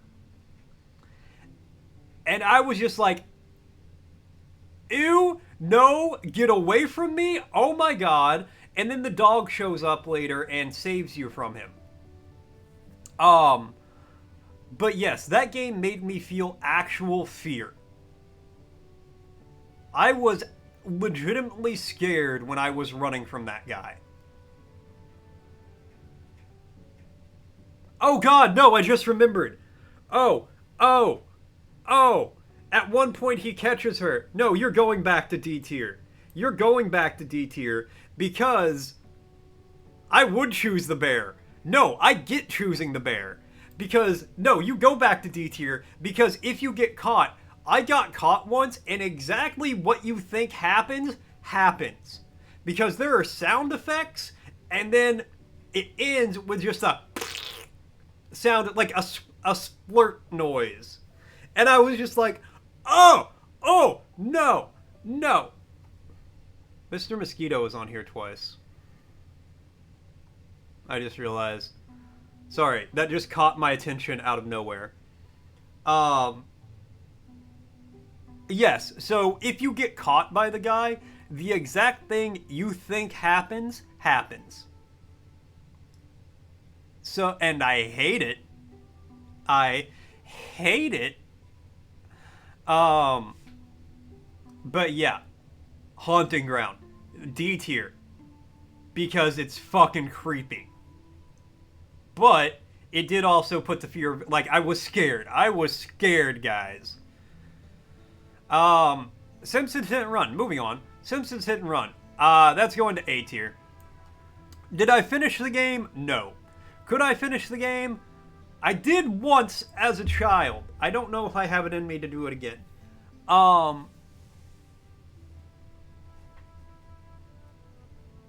It was neat. It was fun to go in and do the races and experience the stuff that made me mind-numbingly angry as a child.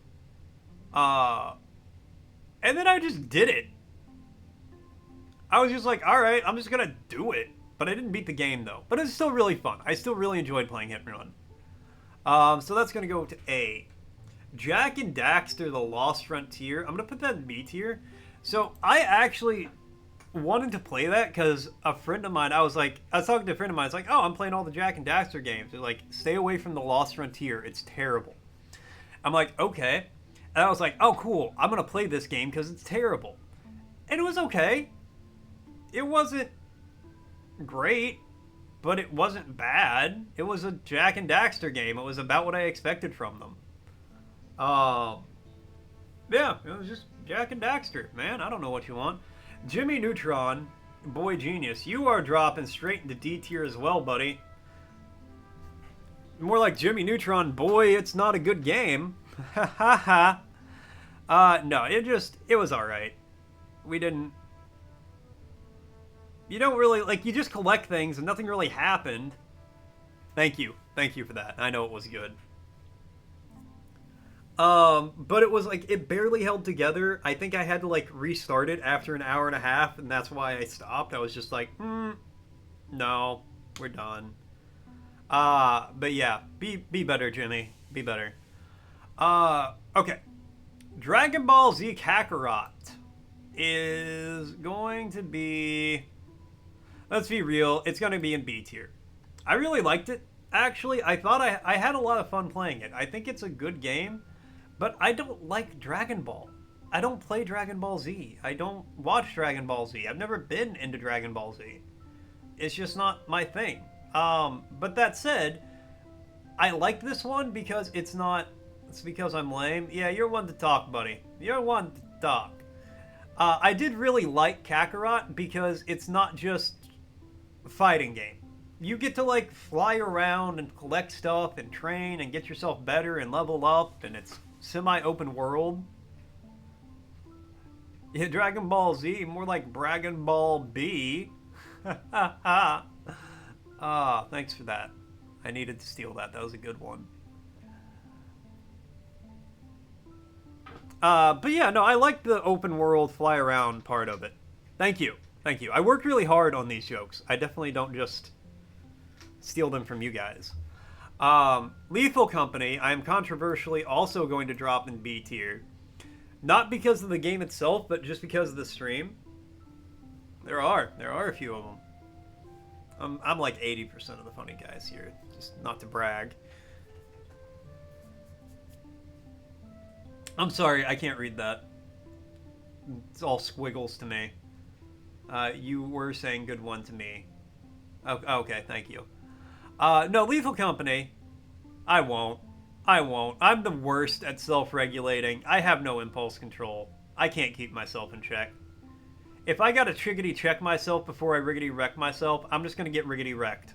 I can't help it. Anyways, Lethal Company. I only streamed it the one. No, I might have streamed it a couple of times with Cozy. I'm not sure. Regardless, I didn't stream it a lot, but it's Lethal Company. It's fun. You get in, you run around, you get eaten by a monster, you make 20 bucks. And isn't that the American dream? Isn't that what our grandfathers fought and died for? I'm asking, isn't it? I didn't pay attention in history.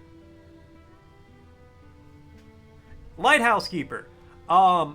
You're going to D tier because you're not even a game. You're just like some old schizophrenic alcoholic Estonian lighthouse keeper telling me a story while he flashes a strobe light in my eye.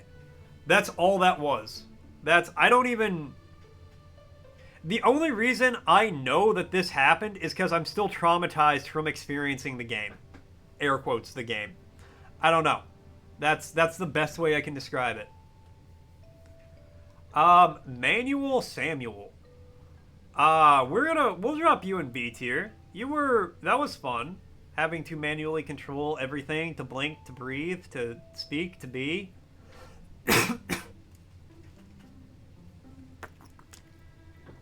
I didn't do great at the game, and I feel like I was about 12 years too late to play it, but... Cruz! What's happening, man? How you doing? What's poppin'? What's locking? Poppin' locking? No, that's not... What? What's happening? Anyways. Yeah. Maximo, Ghost of Glory. Man, you're going into C tier. I hate to break it to you, Maximo. I was excited to play Maximo. I remember Maximo from when I was a kid. I was like, man, this is going to be great. We're going to go in. We're going to save all the witches. We're going to get all the kisses from them so we get the powerful thing at the end, so we get the true ending. And then I got 3/4 of the way through the game. I was just like, man, this is horrible. This is a slog. Bleached the hell out of your hair last night, went platinum, and you're going to dye your tips red? Alright, hell yeah. I'm going to do the same thing today with my shoulder-length hair. I'm not. If I did something like that, I would wake up in the morning, look at myself in the mirror, and scream. Because I would not recognize me. Fun fact, the first time I saw my girlfriend with her hair straightened, I did not recognize who she was. It was before we were dating, but, like, I was walking up towards where she was, and from, like, 30 to 40 feet away, I was just watching her the whole time, and I was like... And I was just like, who the hell is that? And then it took until I was, like, within arm's reach to be like, oh my god, that's Cozy. Like, if people change a slight bit of their appearance, I do not know who they are anymore. Have you seen those videos of, like, haha, I gotta shave, I have had a beard the entire time my toddler's known me, I'm gonna shave it now, and the toddler freaks out because they don't recognize that person? That's me, I'm that toddler. Like, if Cozy got a haircut and it was, like, wildly different than she has now, I would come home, be like, oh my god, I'm so sorry, I don't know why my key let me in the wrong apartment. I'll just leave, and I would go before she could stop me. I would be a mile down the road, and she'd be calling me, and I'd be like, babe, I'm freaking out, I don't know where we live anymore. Help. And she'd be like, you came home and left. That's on brand. I know it is. I know it is. I am who I am, and I can't hide who I am. Anyways, hold on. I don't want to get too distracted here. Metal Hellsinger. You're going in B tier. You are a fun rhythm game where you fight demons. The problem is, I am white, and I don't have rhythm.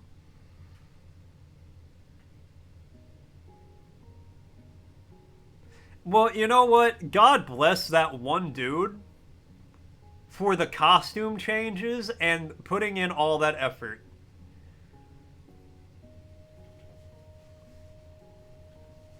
Because that is very kind of them. That's so much for so little. Um, Milk inside a bag of milk, inside a bag of milk, inside a bag of milk, inside a bag of milk, inside a bag of... You're going in C tier? Just because...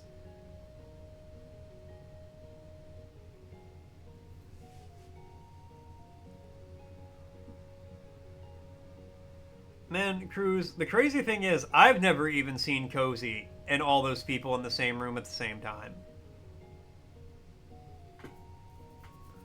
The crazy thing is, I've never even seen Cozy.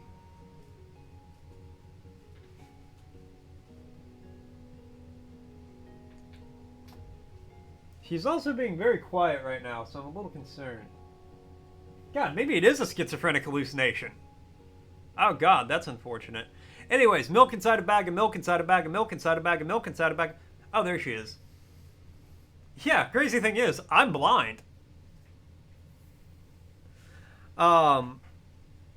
That would be the ultimate reveal, though, wouldn't it? If after all these years... I've been streaming for, like, what, 3 years now? After all this time, I was just, hey, guys, surprise, I'm blind? That would explain why I'm so bad at games sometimes. Anyways, The Milk is just... It's a visual novel, and it's a very meta, weird one at that. But it's not technically bad, so I'm just going to drop that and see.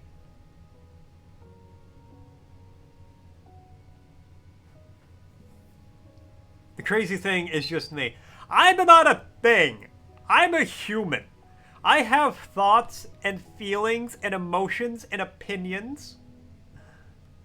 Now, alright, Minute. You're a sock? That's... God damn it, you're right. Minute... I'm actually going to put Minute in A tier. Minute was really fun. I am just a sock on a screen.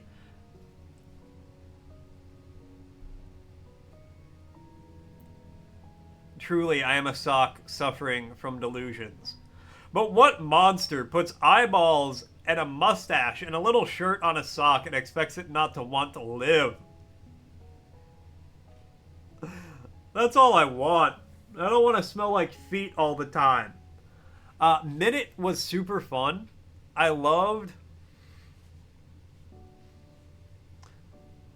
If mother was a sock, my father was a sock, my grand... Hey, I'm 1/8 belt on my father's side. I was going to say underwear, but I'm like, I don't want to be 1/8 underwear. That does not sound like an improvement. Minute. I thought Minute was really cool conceptually.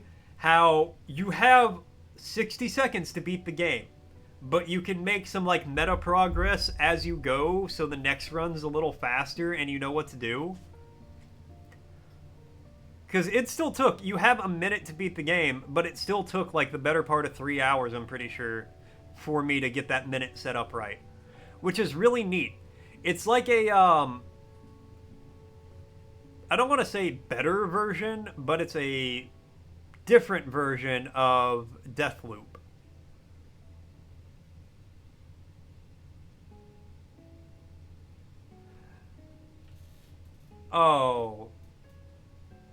Oh, Cruz.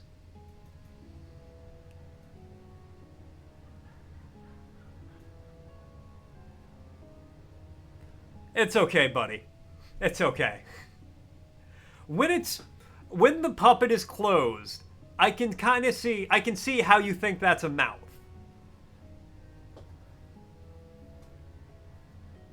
Like, I'm looking at it and I can understand how you see that's a mouth. But I like how you're like, oh, when he talks, he just moves his whole head up.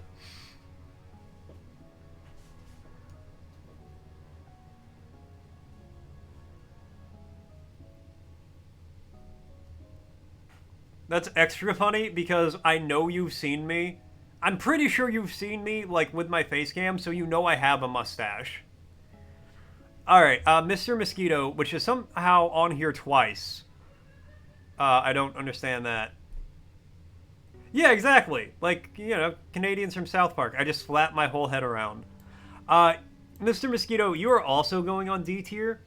Mostly just because we're gonna call this the teenage girl rule. No, that's a terrible rule for it. It is, to be fair. I just throw my head back wildly. Um, so Mr. Mosquito, the first level, you play as a mosquito in this family's house. Yeah, we're gonna call it the bear rule. That's a very good point for it. Good idea. Good name for it. You start off, you're a mosquito in this family's house, and your goal is to bite them to get blood. You start out in the teenage daughter's room. They never give her an age, they just say teenage daughter. But there's only a 2-year window where that goes from being inherently creepy to really concerning. Right? Like, if you were playing a game and you have to interact with an 18 to 19-year-old person in any capacity, depending on what you're doing, it could be weird, right? Like, I'm playing as Mosquito, flying around the room, sucking blood off her legs and stuff like that. So it's weird. It's already weird conceptually, but it's not really concerning yet. Head out, just wanted to pop in for a few. Well, I appreciate it, Cruz. Have a great day.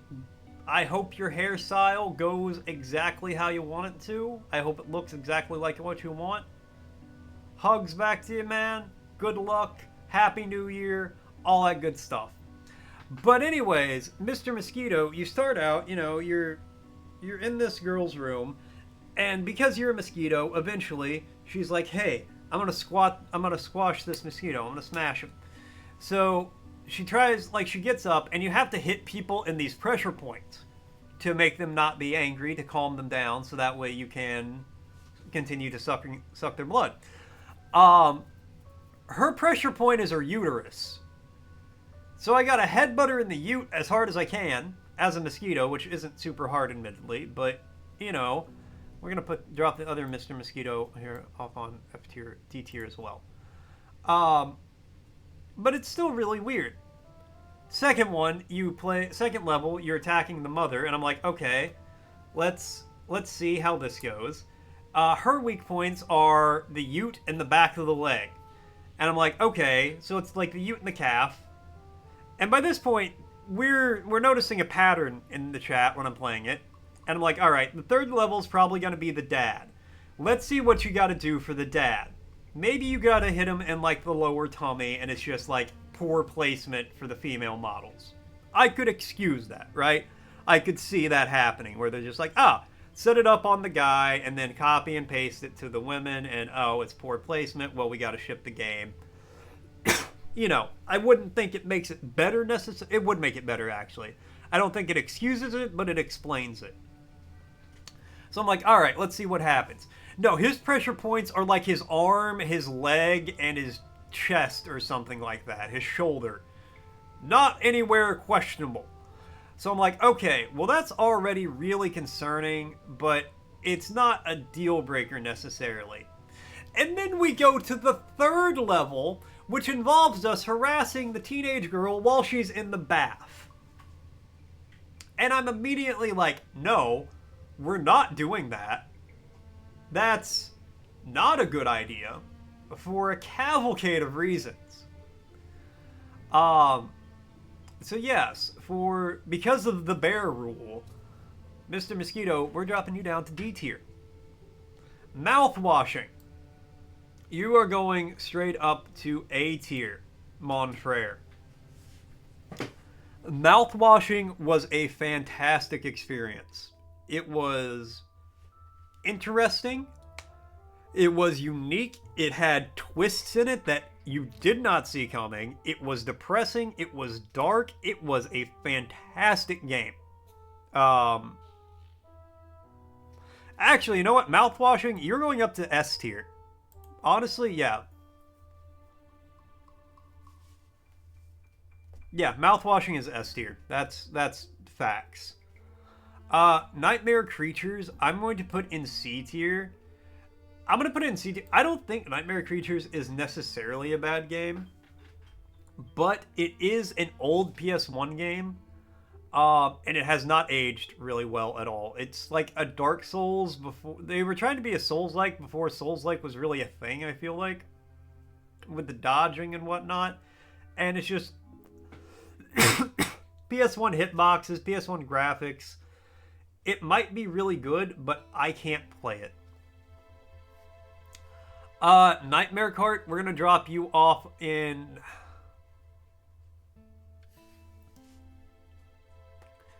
A tier or B tier? What's it gonna be? Or A? What's it gonna A? What's it gonna B? What's it gonna B? What's it gonna A? A tier. It's Nightmare Cart. It's Bloodborne inspired racing. How am I not gonna put that in A? It's actually fun too. It's actually like good racing. Well, I say it's good racing. I don't play racing games, so it might be great racing. It might be dog shit racing. I'll never know. But I really liked it. I had a lot of fun playing it, and I'm glad I did. Oh, plus it has a hidden ending, much like actual Bloodborne does. You just gotta go do stuff that I didn't have the patience to do to get it. So, also really cool. 9 Souls, I gotta put that in B tier, just because I never finished that game.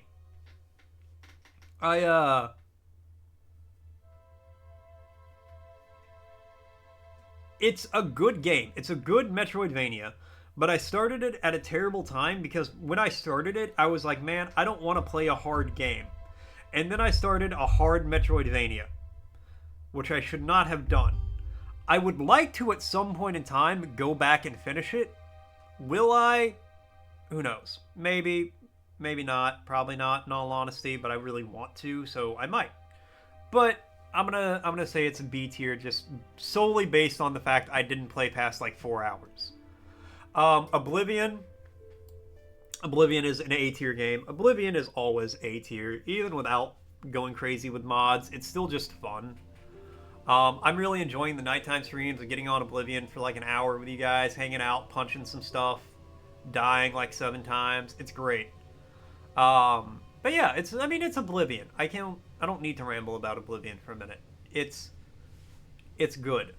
Okay, so now we have obscure here and then obscure aftermath over here. Okay, so because of the bear rule, obscure 1 has to go in D tier. Because this is a rule we're going to have to judge games by now, because I feel like it's an appropriate judgment of games. You play as high schoolers. It is specifically stated you are high schoolers in a high school. And there is at least one moment where there is an upskirt shot.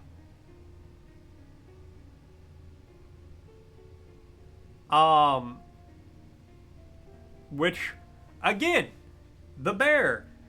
Considering this was not made by high schoolers. This was made by a professional game studio, which means men in their... Well, considering it's an early 2000s game, I'm going to say men. There were probably very few women involved with this.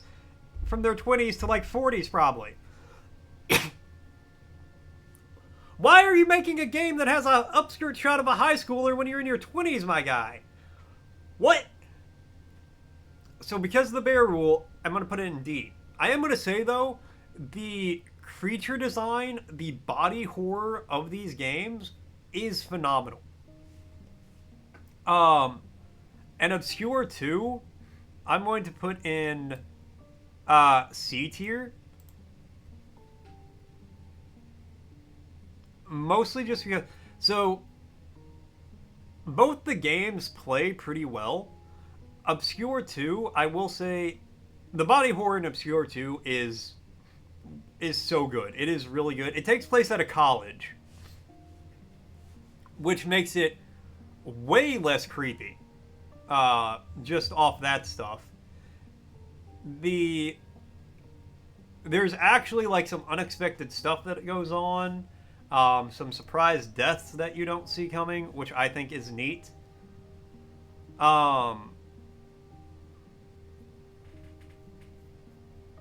I will say, so in the first game, there were like 4 or 5 people you could switch between to play as, but when one of them died, they stayed dead. You could still beat the game with any combination of them dead as long as one of them was alive, I'm pretty sure.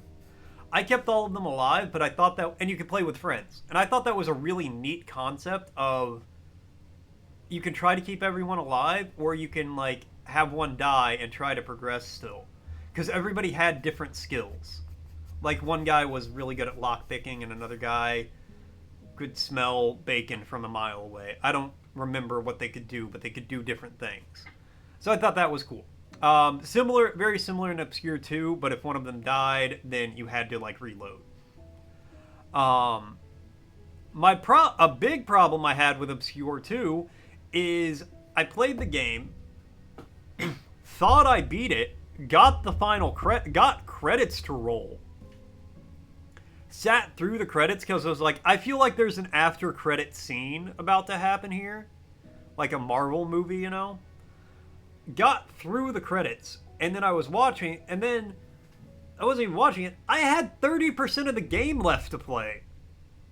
But I lost all my weapons, all my heals, basically everything that got me through the game.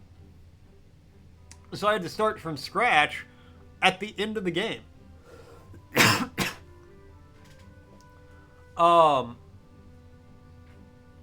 But yeah, those are the Obscure games.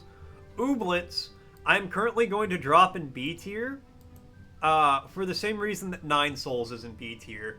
I haven't finished the game. I am not very far into the game. I'm liking it so far. It's cool. I'm probably going to like it. If I actually finished it, I expect it might be an A tier even. But as it stands, because I haven't finished it, it's going to be in B. Now, I want to also state, I'm not going through, like, I know some some tier lists are like, alright, so, this is actually more A tier, higher A tier than Alien Isolation. You know, I'm not doing that, just for the record. Open Guesser, though, that is absolutely A tier. I had a lot of fun with Open Guesser. I still occasionally get on it in my free time. If I just need to kill 20 minutes, I'll get on there and just click around and try to find out where I'm at, which is nice. It's fun. I enjoy it. Yeah. I mean, it's GeoGuessr. I don't need to rant about what GeoGuessr is. Overwatch 2. Straight to D tier. Tell you what, no, I will go C tier just because I had fun with friends while I played it. Thank you, Katra, for helping me play that game, and other friend I can't remember the name of. Katra's friend. I don't remember I can't. I'm scrolling back through my follows. Whatever.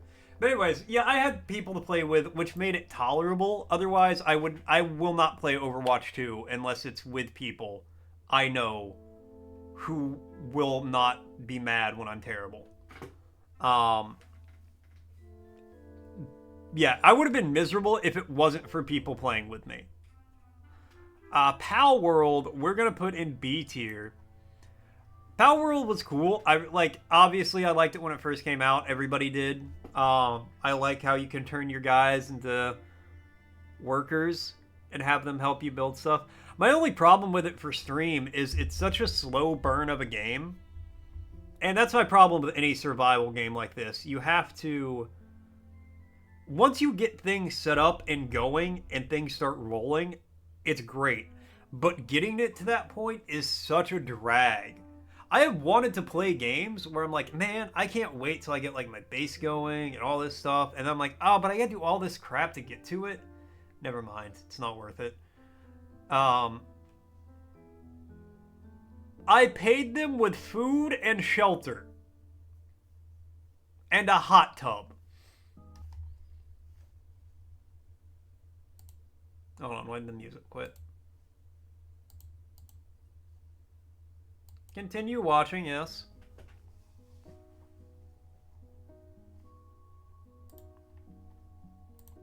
Paper Mario. Paper Mario, I'm gonna put you in A tier.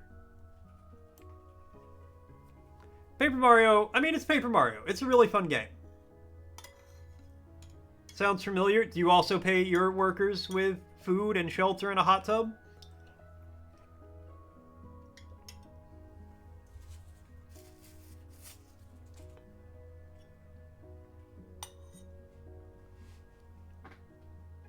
Yeah, you would read something in your history book, nerd.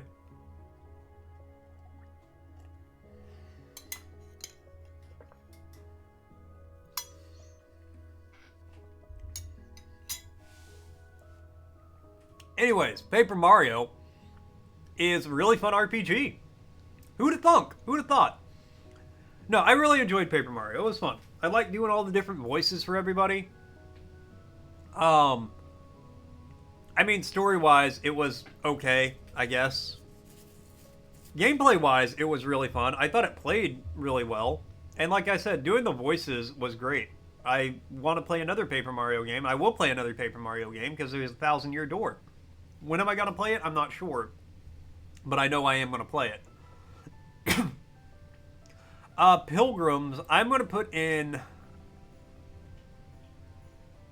I'm going to put Pilgrims in B tier. It's one of the Amanita games, and it's a fun game. But, I don't know, it just... It's really short for one. I think I got through it twice in like 45 minutes. Because once you know what you're doing, you can really fly through the game. But it's neat. It's a cool concept. It's a fun idea. You get like these different people to come with you and they do different things and have different goals. Pizza Tower, I'm going to drop you up in... I'm going to drop you in A tier.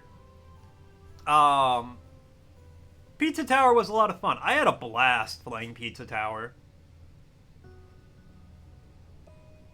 I will play it never again on stream. But, you know, I liked it. It was good. It was fun.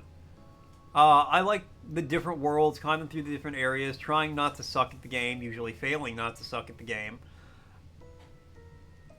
But yeah, I mean, it's Pizza Tower. There's a reason it was, like, so well loved. It deserves it. Also, that's probably the next soundtrack we're going to listen to today is the Pizza Tower one. Plague Tale Requiem. C tier immediately. Oh my god, this damn game. I have never hated holding a child's hand more in my life than I have in this game. It was like having a 12-pound stack of flour.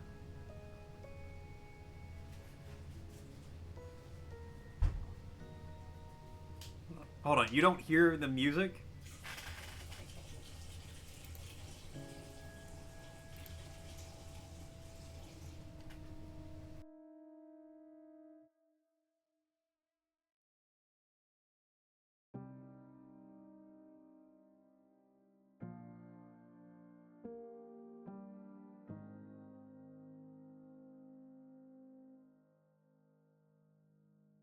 You can hear it? Okay, I did just turn it up a little bit in case you guys can't. But yeah, I put on music from Echo's... Okay. Man, it's been playing this whole time. Plague Tale Requiem. Yeah, my god, I get it. It's your little brother. You want to keep him safe. Let go of his hand for 30 seconds, please. Let me have freedom of movement. And then we just kill the kid at the end.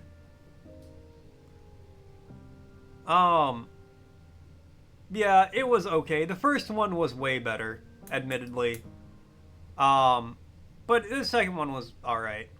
Platform 8. I am going to put Platform 8 in B tier. Platform 8 is the follow-up to Exit 8 by the same guy. The new level is still... Okay. As long as it was still audible before. I think Store just can't hear piano, like nice piano music. He's deaf to it unless it's too loud.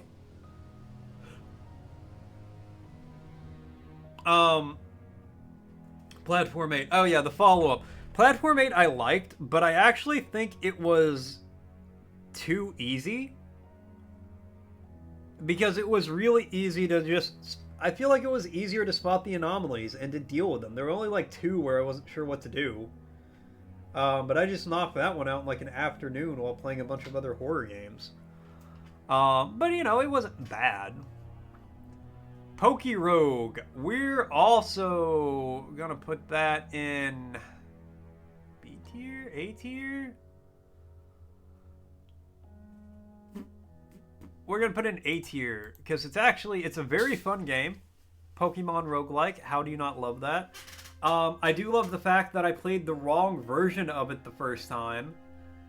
Got pretty far, got to the end of the wrong version, was told where the right one is, and then couldn't make it past like level 30 of the right version. So, you know, that was cool. But yeah, it's Pokemon roguelike. If only Game Freak could be so creative. Pools is going to S tier. Pools was one of the coolest games I played all year. It was creepy, it was weird, it was unsettling. Fun fact, the rubber ducks. There's an area with giant rubber ducks. They turn to watch you. Slowly. They turn. Which was terrifying when I realized that was happening. But yeah, I really liked Pools. If all the Backrooms-esque games were of a similar quality and creepiness level, I would play a lot more of them. But I thought... And also, I will admit, there's just something about it being Pools that's inherently way more intriguing to me. Like, I would love to, in real life, wander around a facility like that for a couple of hours.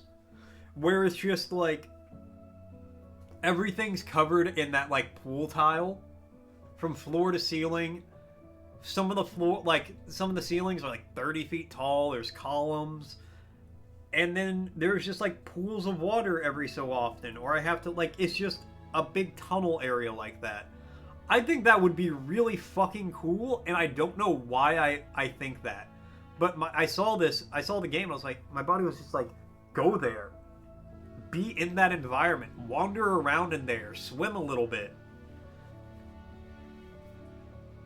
And I'm like, why do I want to do this? Why is my body calling for this? But yeah, Pools, S tier. Really good, and I just want to walk in a giant pool room, I guess. I don't know. Rental. We're going to drop you into B tier. You were just a very short little horror game I played a little while back. Yeah, that's really about it. I don't have much to say beyond that. Okay, Rugrats in Paris we're going to put in B tier. And then Rugrats Treasure Hunt we're going to put in C tier.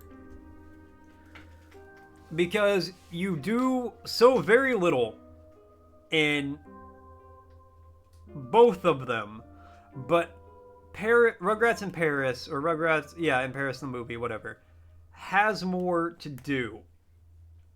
It's still very similar stuff in both of them. Well, no, in Treasure Hunt you're playing a board game and you just roll. In Paris there's at least things to do. Whether those things are good or not is up for debate, but there's more things to do, and I enjoyed Rugrats in Paris more than Treasure Hunt. Samorost, you are going to be in B tier. Another Amanita game. Samorost 1 through 3 are definitely more traditional Amanita games as opposed to like Pilgrims. But it was still a fun game. I like Amanita games. It's neat to see the design and the puzzles and all that. I wasn't as good at Samorost as I was some of the others, so I'm going to keep that one in B tier, but it's still really fun. Alright. I don't know why... Okay, so we're just going to do all the snail treks real quick, and every single snail trek is going into...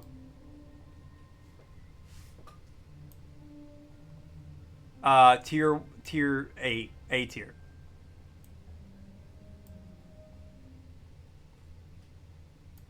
All the Snail Trek games are fantastic. I did not think I could become so invested in a snail, a like Star Trek spoof game involving snails.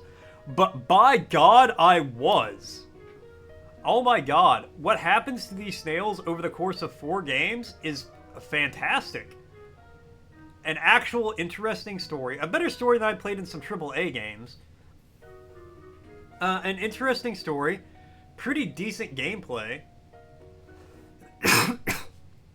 And yeah, I hope the person who makes them is still working on things because it was actually fairly creative, fun, and snail-based, which, hey, who doesn't love a good snail-based game? I need more for the Stairway to Snebbin.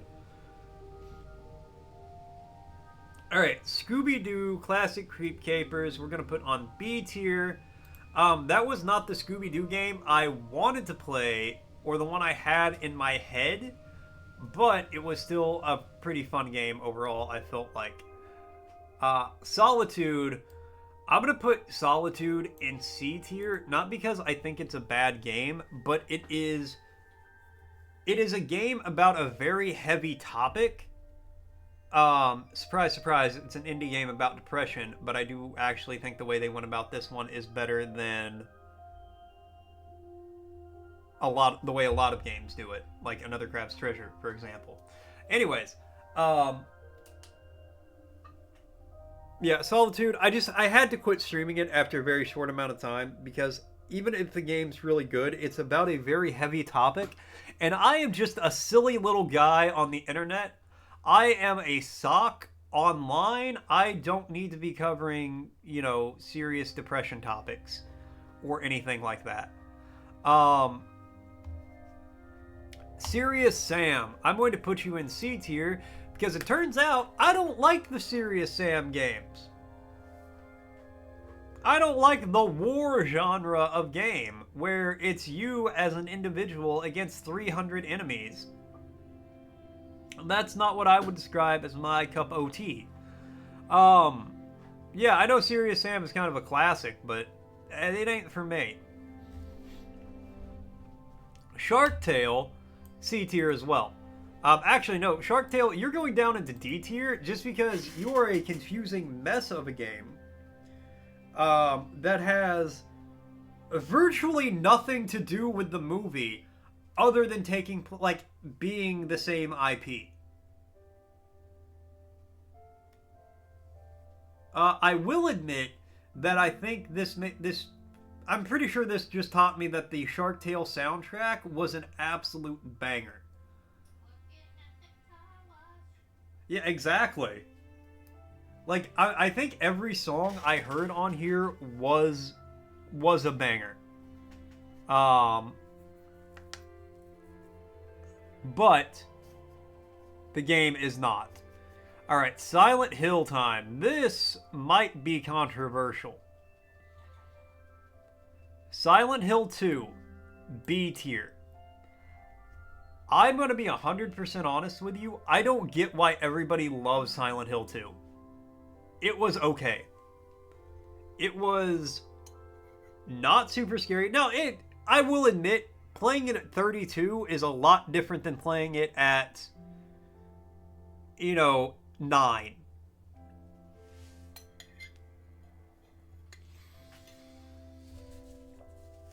Back in the day, I probably would have found it way scarier than I do now. But at no point in time was I really scared or anything while playing this. 2 was okay. It's also really disconnected from the other Silent Hill games from what I can tell. So I haven't played 1 yet, but I played 2, 3, 4, and Origins. 3, 4, and Origins, and 1, because I know this much, all have, a cohesive story.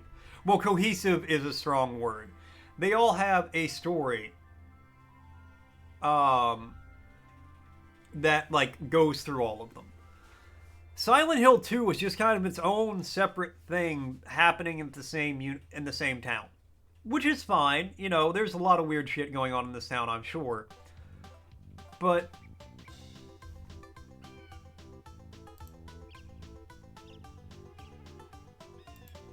Okay, well, there's.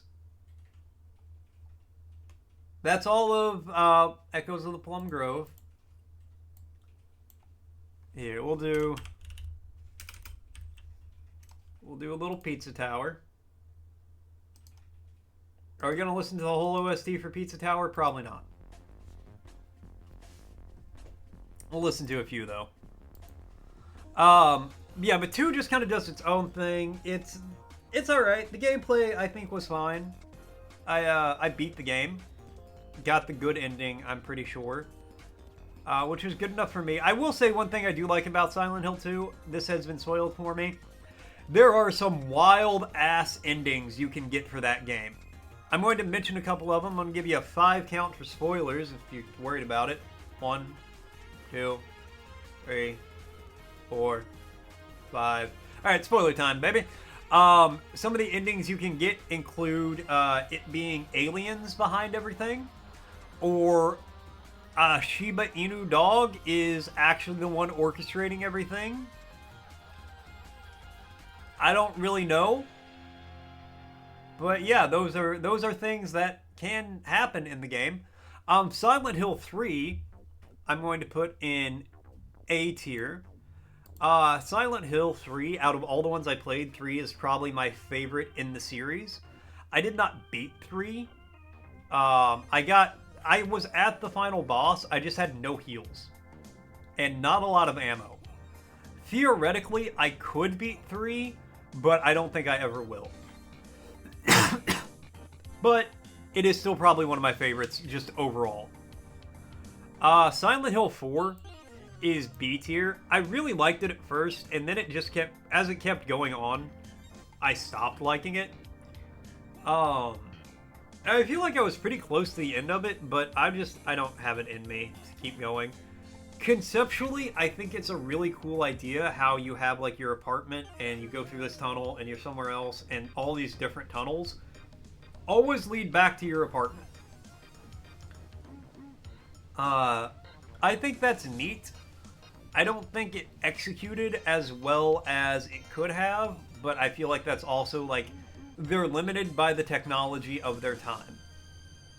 And I do understand how going from like Silent Hill 2, 3, and 4, and then PT, because I don't know the Silent Hill games or anything really well, but I appreciate how 4 and PT are like kind of experimental. They're trying something a little new, a little different. I like that. I never played PT, but with 4 at least, I feel like they could have done... I feel like they actually could have really done that. Done something cool, but they were limited a lot by the technology of it being a PS2 game. I don't know, though. I'm not sure, but, you know, I mostly liked 4. Origins, as well, is going to go in B tier. I actually really liked Origins. Origin was the first Silent Hill game I played, because chronologically, it takes place, like, first in the story, I think? I don't really know. But I liked Origins. My big complaint with it is that you could actually just fist fight everything. I punched like 150 enemies to death by the end of the game. It gives you a stat screen, and there was a ridiculous amount of enemies that I just like 1-2 comboed into oblivion, because that's all I had to do. There was no challenge to it, for the most part. Alright, Sly 2, Thievius Raccoonus. You're, of course, going to be an A tier game. I mean, it's Sly 2. I grew up on that game. I played that game 1,000 times as a kid, put 14 million hours into it. I am currently a world record holder in the speedrunning community for Sly 2. Actually, let's double check as I say that now. Let me make sure my record still stands.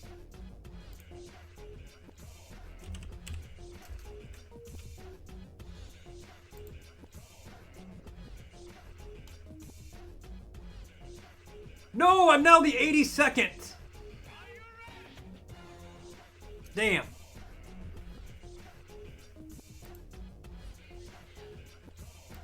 Hold on. What? I'm sorry. Apparently I scared her. It scared me too. I dropped 2 places. But no, like, I speedran this game. It was the first game, the only game to date I've ever speedran. And I got 82nd. I was an 80th, but now I'm an 82nd. But that's just how much I love Sly 2. Like, it's an S tier game. It has influenced my opinion and my taste in games way beyond what is reasonable, I'm sure. I will say I am kind of annoyed that when I did my speedrun of it, it was on the PS3 version, which crashed twice. And because of things and reasons, probably added a whole 10 minutes minimum to my runtime. And now there are downloadable PS4 and PS5 versions of the game that run better and are stable and all that stuff. So that's real cool. You're welcome. The other Sly games are going to go just to A tier. I really like Sly 1 and Sly 3, but not as much. I think Sly 2 is just pinnacle. Sly 3, they did a lot with, which I think is... They gave it a good ending, though. I feel like. And I think that was really important to do for the franchise, to give it a good ending. Sly 1, I actually played after I played 2, which was kind of jarring to go from 2 to that. But it's still really good. I really enjoyed playing it on stream this year. Yeah. Alright. Snail Bob 2, you're going to be on B tier. Because, you know, you get Snail Bob from point A to point B. That's what you do. It was a snail game, and I played it picture-in-picture. Snail Sim, you are going to S tier. Snail Simulator. If you would have told me 2 years ago how much fun I would have being a snail for several hours, I would have called you a fucking liar and punched you in the neck. But I actually did have a lot of fun with it. Snail Sim, fantastic game, a lot of fun. The dev is super cool. Snail Dev showed up while I was streaming it and hung out for a little while. Don't know if he ever implemented any of my ideas, which is fine. It is his game. But no, it's really fun. It's a really cool game. It is a really cool game.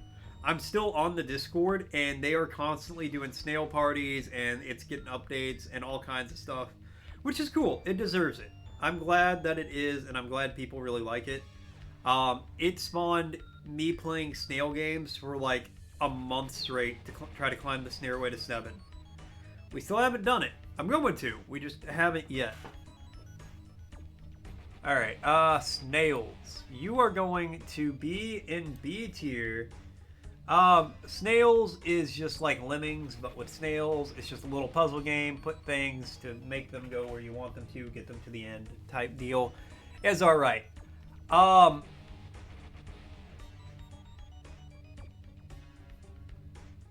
You're gonna go in D tier, Sonic X Shadow, Sonic Battle 2, whatever.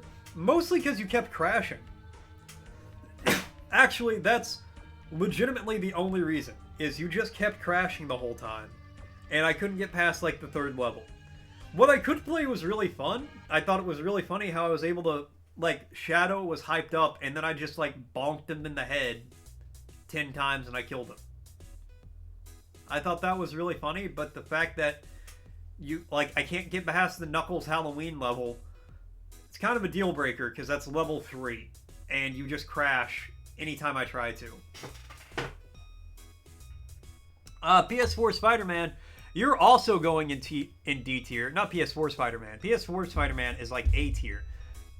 In 64, Spider-Man is D tier, because my God, is that a rough game to control. It was fun at points, but it was an uphill battle every inch of the way with controls. Apparently the PlayStation version aged way better, which I 100% believe, because I don't know how it could age much worse. Spiritfarer, I'm gonna put this. Oh, I'm gonna put it in B tier. Yeah, What's wrong with you? I know you guys heard that. It's a really fun game. It's really good. It's very emotional. Um, I just don't think, in retrospect, I don't think it's the best game for me to stream because, again, it's a game that deals with very serious topics, and I'm just a silly little guy on the internet. I'm a funny little sock making jokes. But gameplay wise, like gameplay, story, setting, environment, all of those are fantastic.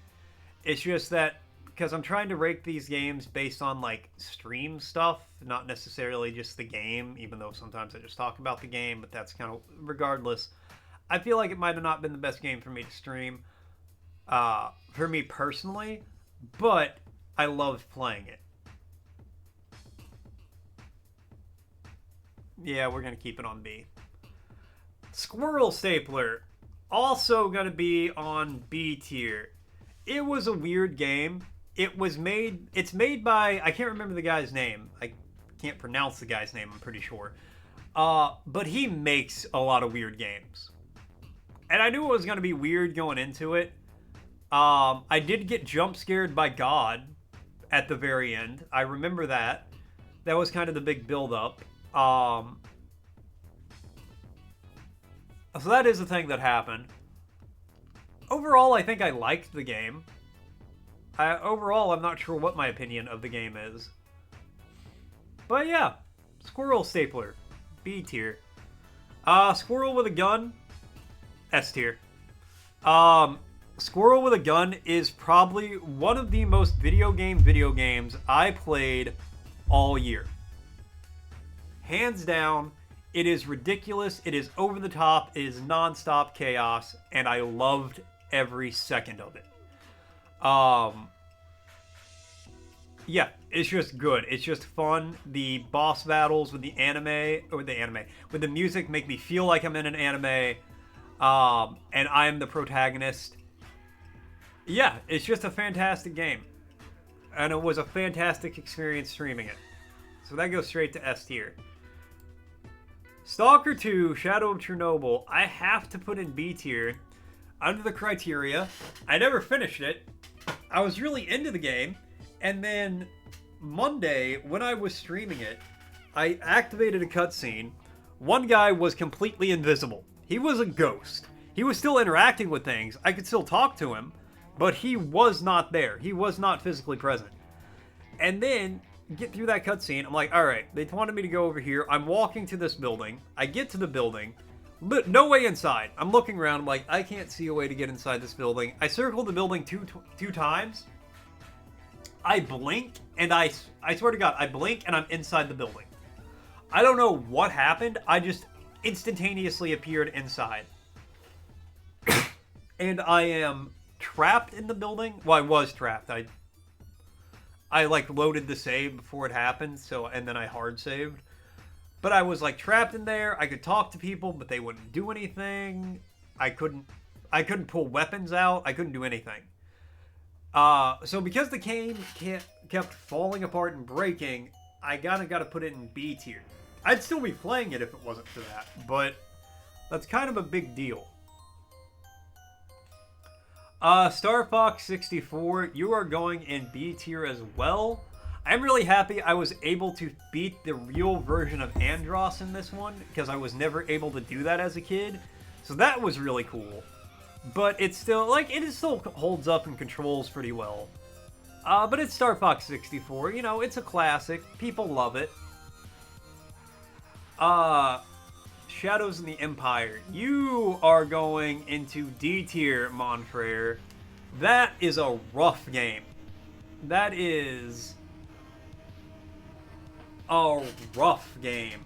I made it further in that one than I ever did as a kid, but my God, when you have to fight fucking Boba Fett and he's flying all over the place, and then you finally beat him, because I think I beat him once, And all he does is he falls out of the air into a ship, and then you have to fight a ship. And that's when I was done. I was like, I'm not fighting a ship.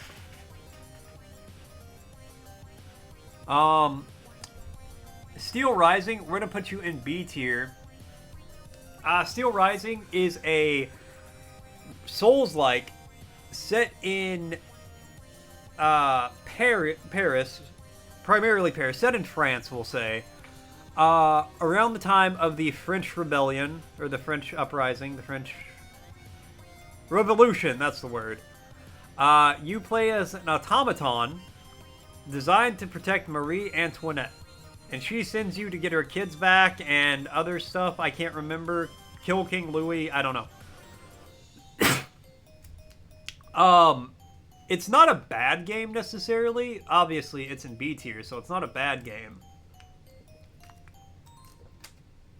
But it is by far and away the easiest Souls-like I've ever played. I don't think I died once to any of the bosses. I died a couple of times out and about, but I don't think I died at any point in time to any of the bosses. So take that for what it's worth, I guess. It was fun to stream. It was nice hanging out with you guys while I played it, but it's not an overly difficult game. Still Wakes the Deep. I'm going to put you in B tier just because I'm real. You're a $35 game, and you were a 4-hour experience. Was it a cool 4 hours? Yes. There were giant monsters and eldritch beings and body horror and fantastic design. The game looked great. You cannot justify $35 for a 4-hour game. I'm sorry, but you can't. That is ridiculous.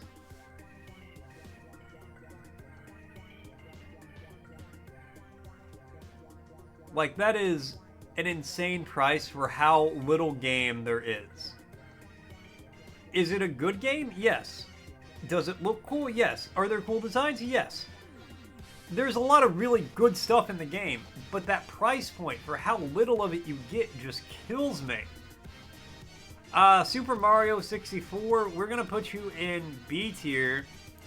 I mean, it's Super Mario 64. It still holds up well and all that. It's not an A tier game for me. I'm not gonna lie to you. I mostly played it just because I was like, you know what? I'm playing N64 games. I gotta play Super Mario, or people will literally kill me. Supermarket Sim, also B tier. Supermarket Sim is cool. It was fun. It was chaotic. I like how these mundane task simulators are taking off. I think it's really neat how these... Like, who wants to work at a grocery store? Right? Whose life goal is that? Why is that a game? But I love that it's a game. I love that these, like... Because they all have this similar, like, look and feel to them.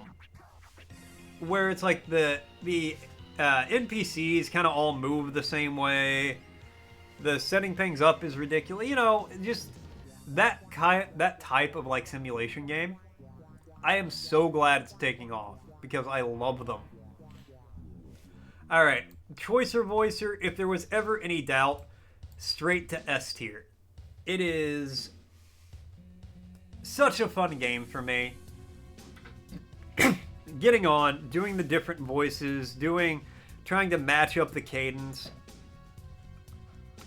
It is just a blast and a fucking half, isn't it? I love doing it. It's so good just hearing the different things, just like... And then the playbacks where I'm like, I think I nailed that impression of Abraham Lincoln. And it's like, 4 corn and 30 poor. I'm like, what? Did I say 4 corn? Classrooms, I'm going to put you in B tier, but I want you to know that's like a respectable B, like a high B, even though I said I'm not going to be doing that. I like the Classrooms. I thought it was a good backroom-esque horror game. Conceptually, I really like the back rooms. I really like this idea of this quasi-infinite space that makes no sense, that just looks like it was built by people, but it wasn't. So I like things that do things with that. I don't know why I like it so much, but it's just like, it's neat. So yeah, Classrooms gets a medium rating for me. Yeah, it's a B. Closing Shift, also B. This is Chihuahua's art. Chilla's art, thank you. Not Chihuahua, my apologies.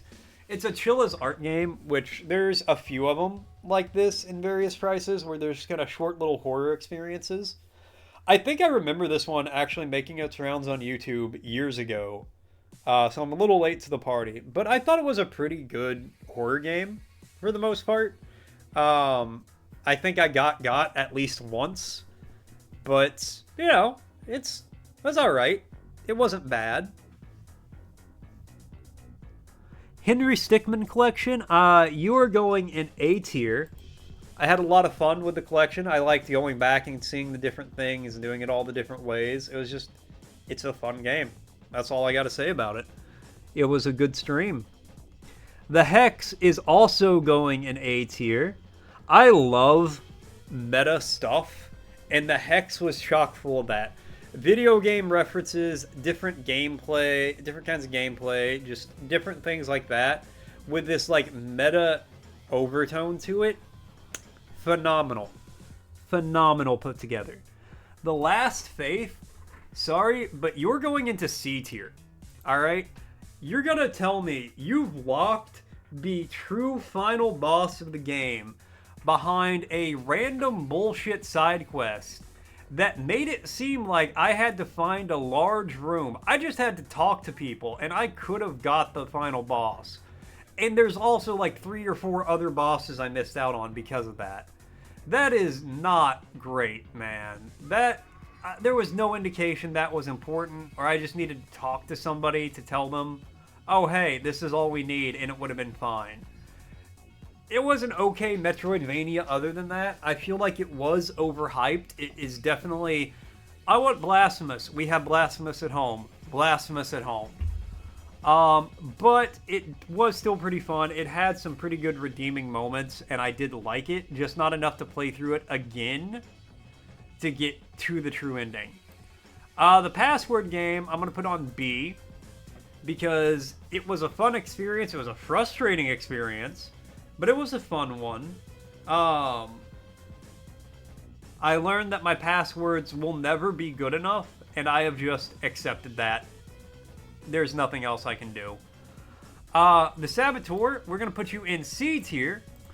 I liked the Saboteur. I thought it was pretty fun. I was enjoying it up until the game decided it wanted to break itself, and the trees were becoming like flat plains.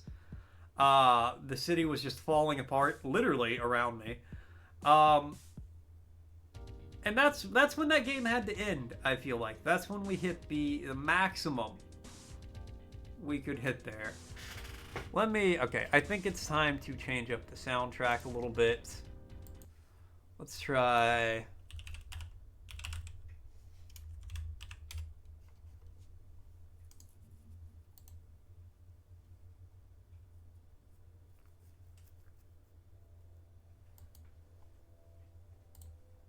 Here we go. Alright, Scorpion King, Rise of the Acadian. You are going in D tier because that was a miserable experience playing that game. That was rough, it was rowdy, it was wild, and none of that in a good way. I would not want to experience that again. And I'm pretty sure when I died I had to restart the whole level, but I don't really remember, and I don't care to. Legend of Zelda, Majora's Mask. We're just gonna put both of the Legend of Zeldas in the A tier. Just right now. I mean, it's old Legend of Zelda. Majora's Mask is super fucking weird. In retrospect, I think I liked Majora's Mask more than Ocarina of Time. just because Majora's Mask is so much weirder than Ocarina of Time. And you know what? I appreciate that. I'm actually going to reverse those so it's in chronological order. I appreciate the weirdness of it. Like I said during the final boss fight with Majora's Mask, in Majora's Mask, like, you can draw a direct line between fighting Majora and fucking Radon from Elden Ring DLC. Like, you can draw that connection. You can very clearly see how we got to where we are from that, which I think is really cool. Turn this down just a little bit. Tom and Jerry Fists of Fury, you are also going into D tier because you're literally just a two-person small arena, not even a fighting game really, kind of a throw things at each other type game. Let's see, Ty the Tasmanian Tiger, I'm gonna drop you into B, but it's a low B. It's almost C tier. Ty was alright. I'm pretty sure I played the second one, not the first one, and I don't know anything about the first one. Sometimes things didn't make sense what you were supposed to do, like save the wallabies or knock the firehouses down or whatever. I didn't always get it. Okay, hold on, let me explain.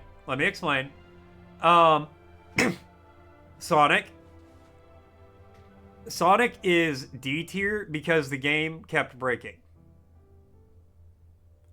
Like, literally, I could not get past the Knuckles Pumpkin Halloween level because the game would crash every time I tried.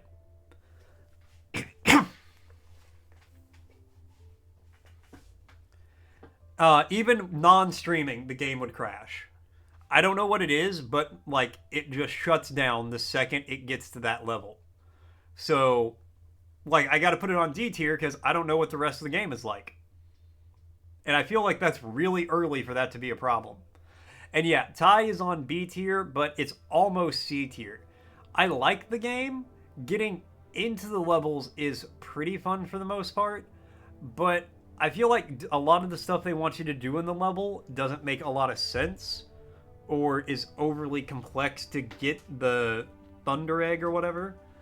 And then you got to get so many Thunder Eggs to get the next level. Like, I'm not a huge fan of it. But I intend to play 2 and 3 at some point, and I'll probably like those a lot more. Ultra Kill, I mean, we're taking Ultra Kill straight to S tier. Clearly. It's Ultra Kill. I had a great time with Ultra Kill, obviously. I like the fast-paced, I'm not good at it, but I like the fast-paced, dodge around, shoot, accuracy type gameplay. It's fun to get in and just, like, die a bunch, get yourself covered in blood to heal. It's Ultra Kill. It's really good. Voyager 19, I'm going to put you on C tier. I saw this on YouTube and somebody was like, it's the scariest game I've ever played. You literally just take slow motion, like, pictures of planets and one of them eats you and you take pictures of it getting close to eat you, which just doesn't make a lot of sense for a lot of reasons. I'm one man in one capsule and I have no room to move. So based on how tall I am, we can assume that capsule is at most like 12 feet tall by maybe 6 feet across. And a giant Jupiter-sized entity can eat that and sustain itself for God knows how long. They clearly never played Fatal Frame. Hell, I haven't even played Fatal Frame, but I know that's, like, Fatal Frame does it better. Yeah, it was such a lame, not scary game. I was like, this is the scariest game you've ever played? My apologies, Mr. Kindergartner. Anyways, Yoshi's Story. I'm gonna put this A tier. And I'm gonna put it A. It was, I mean, I ran through it in 2 hours. I didn't realize it'd be that short, or that easy and that quick, but I mean, it's Yoshi's Story. You get all these different levels and the different paths you can take and the different things you gotta do to unlock the different paths, and they're cute little Yoshis, and then you... What? What? So rude. But yeah, I mean, it's Yoshi. How do you not love Yoshi? He's a cute little guy. Play Yoshi's Story. You'll love it. All right, finally, last but not least, Zoonomaly coming in to round out the B tier. I liked Zoonomaly. I thought it was a fun game. My issues with Zoonomaly are it's a TikTok game, which isn't necessarily a bad thing. Like the developer is very active on TikTok, from my understanding. But it definitely has that TikTok look to all the creatures, which is they have giant black eyes and a mouth that is just like random black or random spiky teeth, and it's large and there's like black blood. They're really pale. Everything has that design concept to it, which is okay for a couple of things, but it's the like the zookeepers, all the animals, the fucking fish like look like that. Like, okay, I get it, but it's a creepy design. But when you overuse it like that, it seems like you just don't have any other idea on how to design anything. That's one issue I had with it. The other one is there's no. So I was walking through a thing. I was looking for one of the key pieces or whatever I need. It's basically Slender, find the pieces so you can do the thing. I was looking for one of them. I went through an area and I got stuck. And like the area was designed so you could walk into it. I just couldn't figure out how to get out of it. There was no way out. So I was like, "Oh, I'll save my game to see if it like loads me outside of this exact spot, you know, how some games do."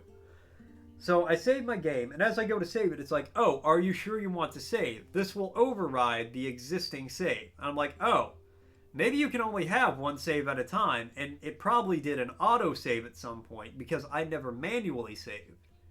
And hopefully, as long as that auto save isn't in this exact spot, I should be able to fix it.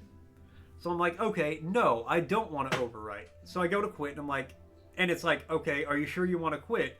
All unsaved progress will be lost. I'm like, yes, because you auto-saved. So I quit. I go to the main menu, I start the game again. It won't, there's no save game. It doesn't auto-save. It just gives you the impression that it's auto-saving. So I lost like 2.5, 3 hours.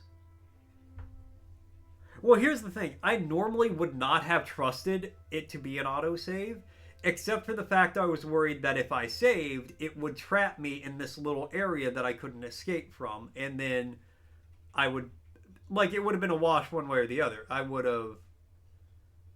No, it's not you. Do you think this user would make an error? No. Not at all. Yeah, so I didn't save because I was like, oh, I don't want this to fuck with my save and like get me trapped here. I know it was, and I wasn't even stuck. So what it is, what it is actually worse than if I just got stuck. It's you have to like crawl through this series of like, it's like a chicken wire tunnel, essentially. You know, it's like a cage tunnel that you have to like crawl through to find this puzzle piece. And if you go down a certain path, it leads to an open area in the middle of this maze. And I was like, oh, I probably have to crawl through it to here because it's not super easy to get to. I don't think it's the most direct path. I probably have to crawl through here, and then I crawl out into this open area, and I bet there's another spot in this maze I can climb into, and that's the only way to get into it. Right? That's kind of my logic. No, that's not how it works. You're just trapped in this little area, and you can't jump to get to it. Or to like you can't jump high enough to get out. It was a mess. But yeah, that's why that's a B tier mainly.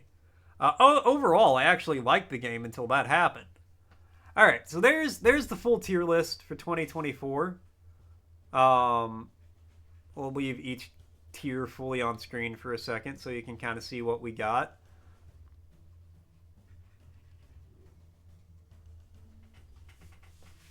Most of the games, predictably, are in B tier.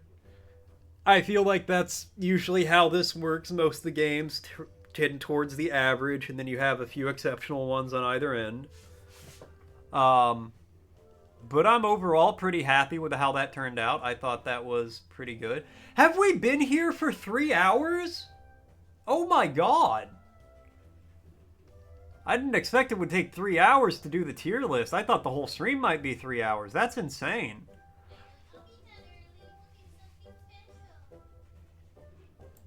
And now Cozy's mocking me. Yeah, that's what I do. What do you mean I've just been yapping? I am a yapper. Alright, so here's the plan. I'm going to go do the I'm going to go make some food and use the bathroom. And then when I get back, we're going to do the top 10 list. We're going to do my personal top 10 of the year. Then we're going to do...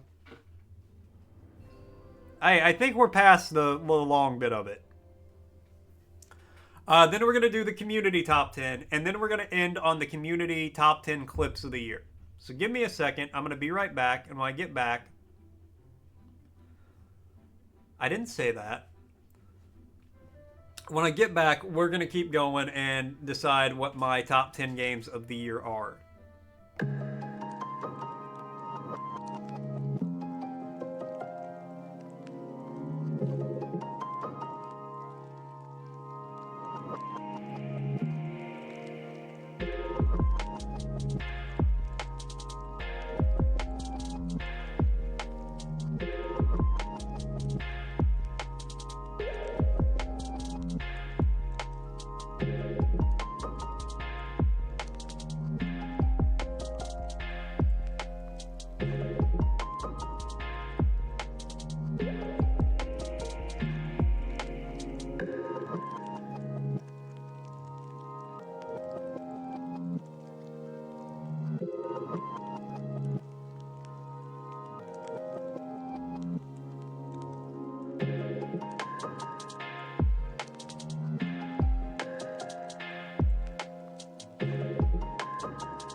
Heyo, I am back. Sorry, that took way longer than it should have. But it took way longer than it should have because... Oh, wait, I need to... It's still not... I don't know what happens at night, but... Hey! Hello, everybody. Good afternoon. What's happening?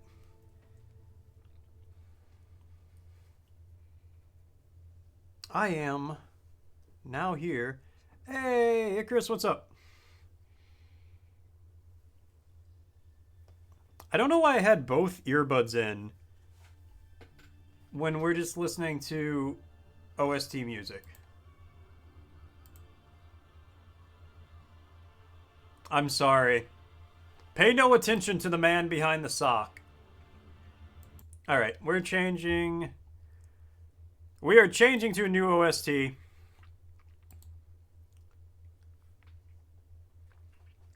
Let's do...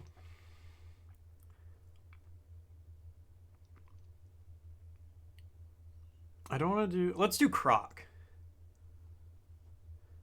God forbid a man.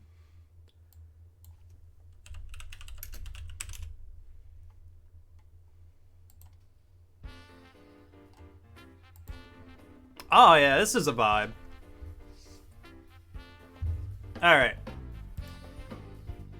So, top 10 What was my 10th favorite game this year? Okay, I'm gonna put these up, and then we're gonna fine tune it afterwards. So number 10, we're gonna say was pools.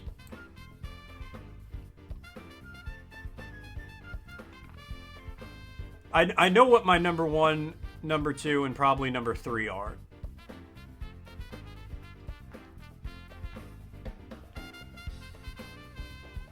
We'll say number 9 was mouthwashing for now.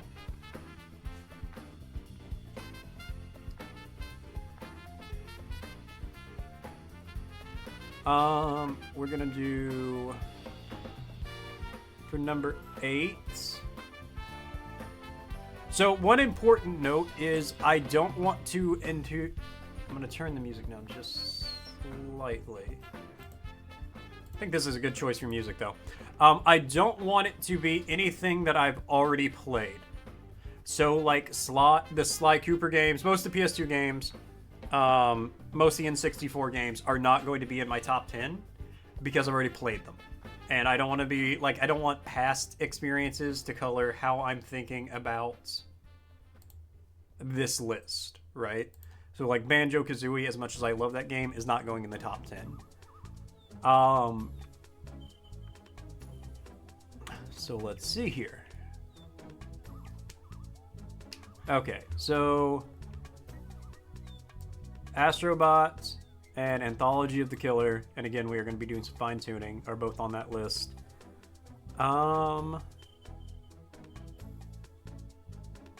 Banned for not being a sock. That would be honestly so fitting.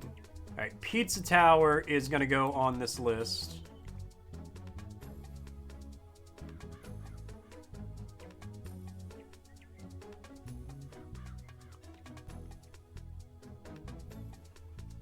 Squirrel with a gun, for sure.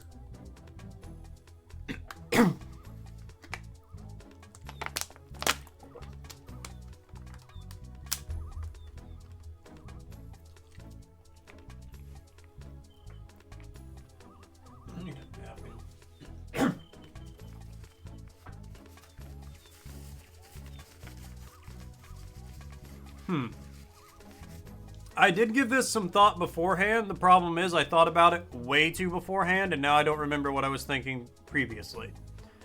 Okay. So we're halfway there. Ho-ho, living on a prayer.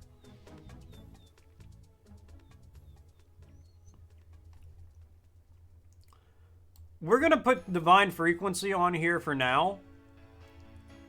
But because it's a demo, that might be subject to change.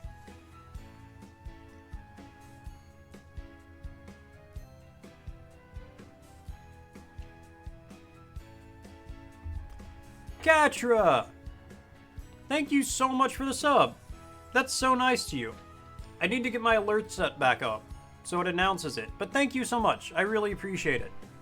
6 months of tier 1 from Katra. My god, the generosity is honestly super nice. Happy New Year, Katra. I really appreciate it. Thank you so much. You are just in time. You did miss the tier list for... Yes, thank you for doing the shout out to Katra, Cozy. Yeah. Everyone, if anyone here doesn't follow Katra, shame on you. Shame. Shame.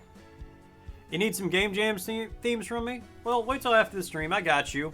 I'll toss something out. But you did miss the tier list. That's fine, because now we're doing my top 10, which this is the one I was excited for. I was excited for this whole stream, honestly. I was really looking forward to this. It seemed like a lot of fun to me, conceptually. Oh, Ultra Kill for sure going on this list. But how you doing, Katra? How was your New Year? How was everybody's New Year, by the way? I hope everybody had a good New Year.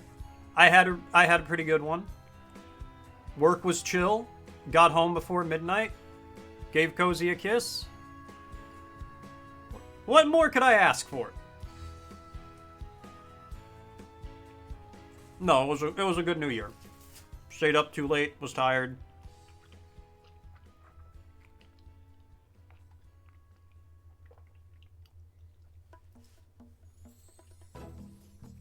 Okay. What is going...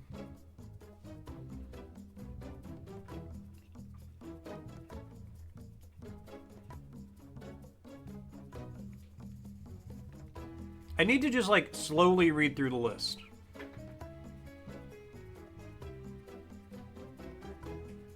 I feel like that's because that is closer to what you need your natural sleep cycle to be, instead of what you're trying to do. The holidays just have my sleep schedule all kinds of fucked up. Of course, I gotta come up with an excuse for after the holidays, and I start saying that.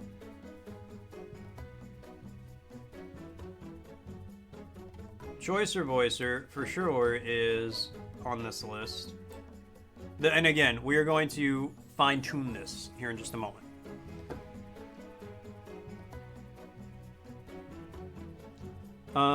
Let me... see.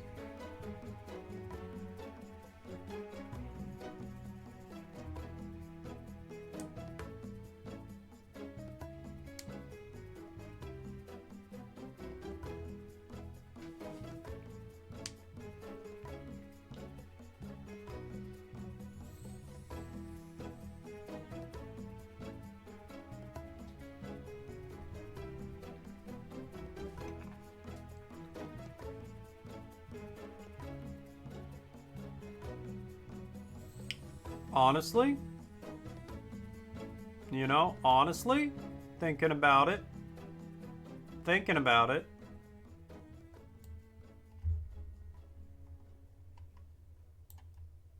Okay, so let's fine tune this.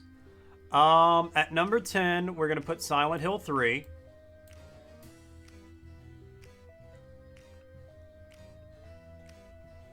And then at 9, I'm going to put Divine Frequency. It might score higher when it's not a demo. That's kind of the best I can say for it, you know. It's a demo. We're going to put Mouthwashing at number 8. No, we're going to put Pools at 8, Mouthwashing at 7. I feel like Pizza Tower is good at 6. Ultra Kill is going to come down to 5. Squirrel. All right, here. Let's pull these 3 down here. All right. So, my 3 favorite games for 2024 are, in number 3, Astrobot. Fantastic game. It's cute, it's fun, it's adorable. I loved it. I absolutely loved it. I want to play more games like that. I want them to keep making games like that so I can keep playing them. Number 2, Choice or Voicer. Obviously, I love this game. Like, doing silly, stupid voices and trying to impersonate people and things like that, I was born for it. I was bred for it. I was made to do that. I love it. It's so much fun. It's like $5 on itch.io. Yeah, itch.io, whatever. Like, the developer, I love it. It's so much fun. The way it's so easy to make packs for it. So, like, you can do all kinds of different voices from basically anything. Itch.io? Exactly. Itch.io. Thank you, Az. Thank you. Which means, at number 1, my favorite game for this year, Anthology of the Killer. And I'm going to be honest with you guys, it's not even close. It is... Happy New Year. Happy New Year, Az. It is not even close for me. As much as I love the Choicer Voicer, I love Anthology of the Killer that much more. Cheers.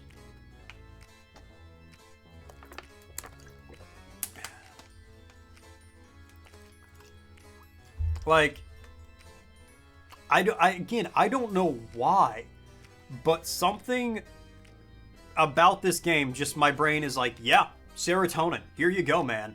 Take it. Take all the serotonin you can get from this game. I don't get it. I don't understand why. It just does.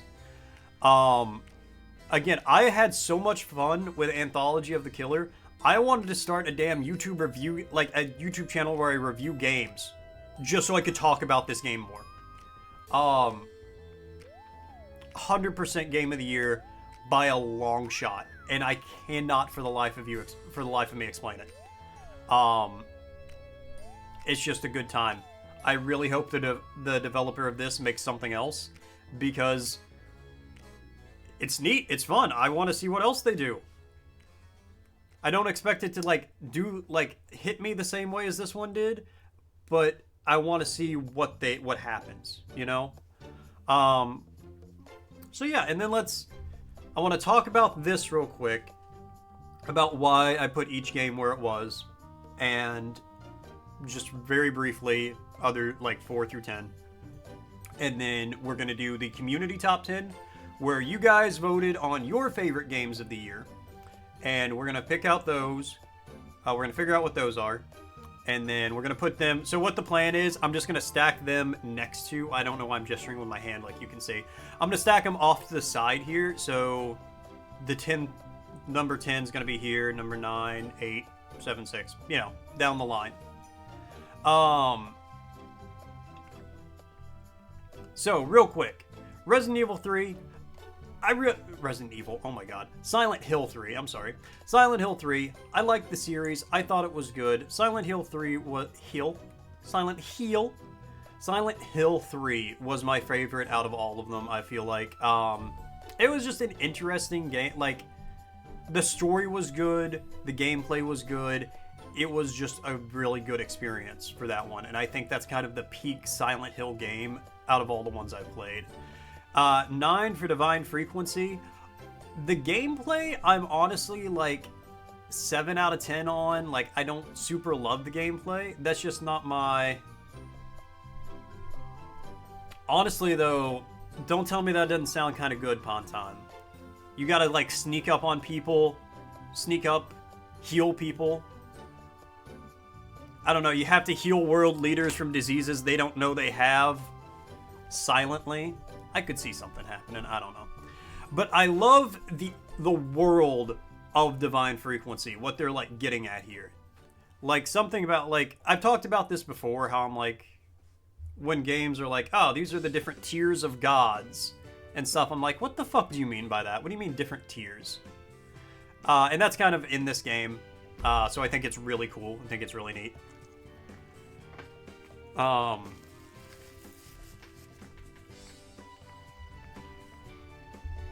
Yeah, so I like it for the world and the story more.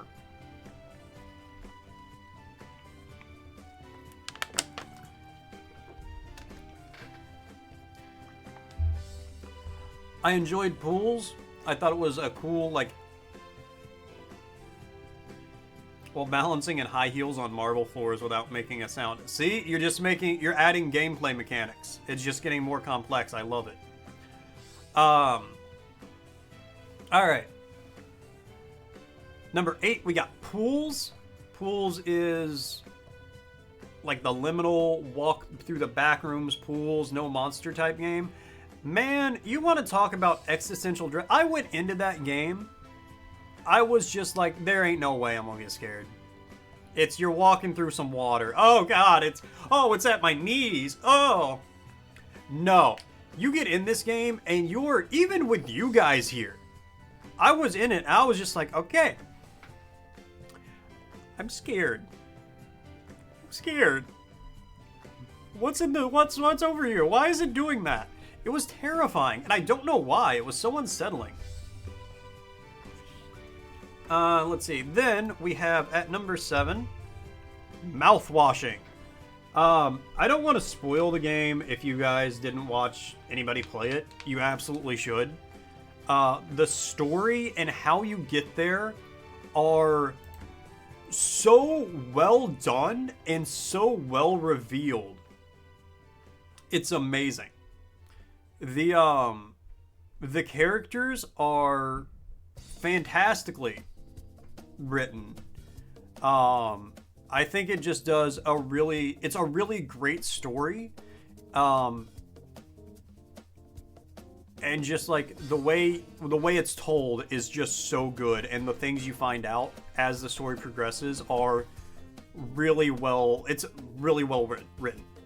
The environment's cool. It's just I would check it out. I would highly recommend it. Obviously, Pizza Tower, number 6. It's Pizza Tower. It's fun. You go fast. You run through the levels. I suck at the game, but it's a fun game to suck at. And it's one of those games where, I said this about Pseudo Regalia too, where I want to watch people who are really, really good at the game play it. Because I bet it's so satisfying to watch somebody who knows the perfect layout of the level and exactly where to do everything pixel perfect, run through, get everything in one go, and run back in like 30 seconds. I'll never be able to do that, but I bet it's super cool to see. Number 5, Ultra Kill. Again, I love the go fast, be accurate type gameplay. I'm not great at it. I struggle, but it's a fun struggle. Even if I get mad at the game, which I don't know if I did with Ultra Kill, really. I might have, but... And the bosses are cool, the gameplay is good, the environment's fun. Squirrel with a Gun is arguably the most video game I have ever played in my entire life. And by what I'm going to say is a pretty decent margin. It is... You're a squirrel with various guns, yeah, only to be topped by Silent Hills 3.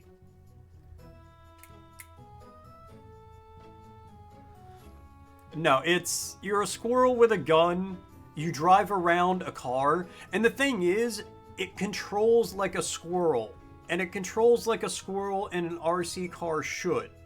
Because they're light, so you brake and it's gonna like go sideways a little bit and like get bouncy and stuff off pebbles.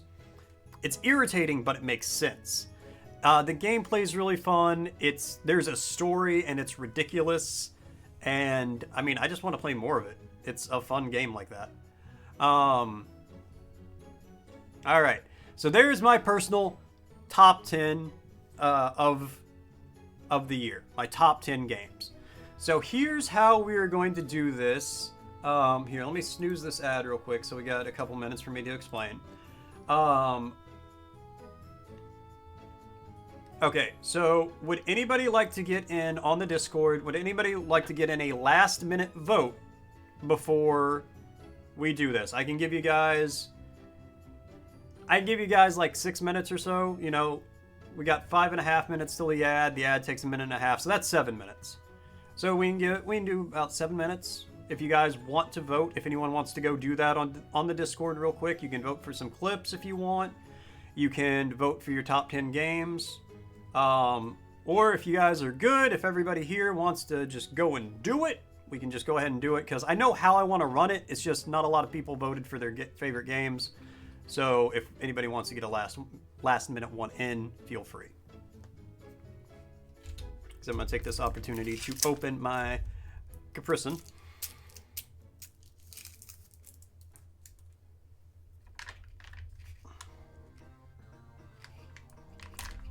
Just do it. Alright, well, we know how Palps is feeling about this. Well, it's a top 5, but the way we're going to do it will lead to a top 10.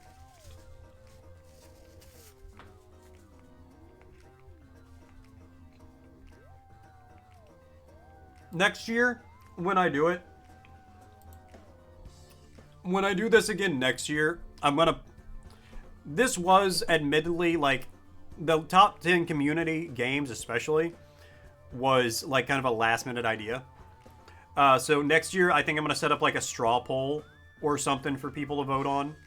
And I literally just had that idea to do that. So I'll think of something for next year to do where it's a little less haphazard and slapdash, we'll say. But I have an idea.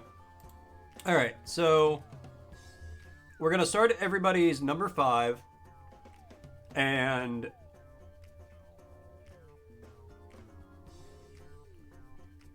do a double elimination poll in chat. And if there's a tie, I have to tie break it, so please don't let there be a tie.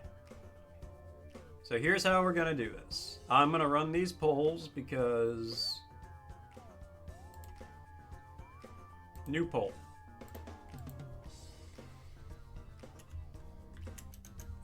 Number 10. Alright, so our contenders for this one are Conker's Bad Fur Day,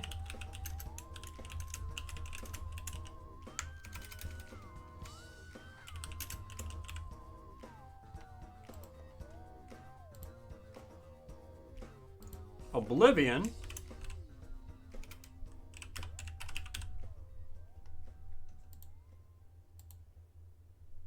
Simpsons Hit and Run,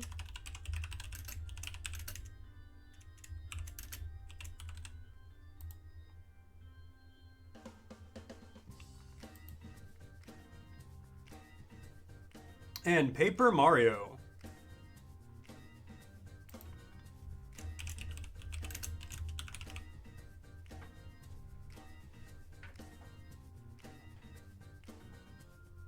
Should I let you guys buy votes with channel points so we can see who wants it more? Because I know some of y'all are sitting on some points. Alright, so here's the best way I can think to do this right now. We're going to start the poll. I don't believe you. I have no points. You're out of channel points. No points, and I must scream. Okay. So please vote on which one you think is the top, is your pick for number 10 on this list. Or your pick for which one's your favorite on this list. The one with the most votes will be number 9. Or we're doing double elimination. Okay. Just vote. Just vote for your favorite on the list, please. I'm confusing myself.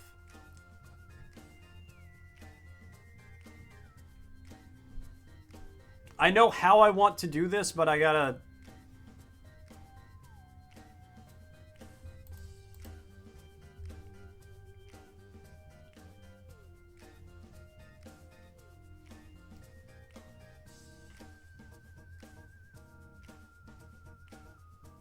Okay, well, Oblivion got 1 vote, so Oblivion wins that one. Yeah, I'm gonna set up a straw poll next year. You didn't see vote? Okay, well...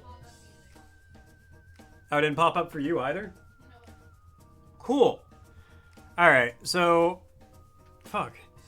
So my plan was to have you guys vote in a poll, and then the two with the most votes would square off against each other. No, then the number... 4 options. The one with the most votes becomes the number 9. The one with the second most votes would become number 10.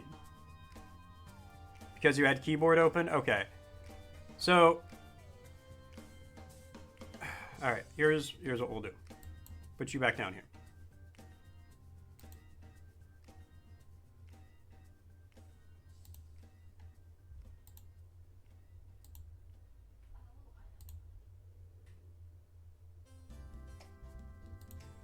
Oh, I can't just reuse that one? Oh, that's damn. That's damn. Okay.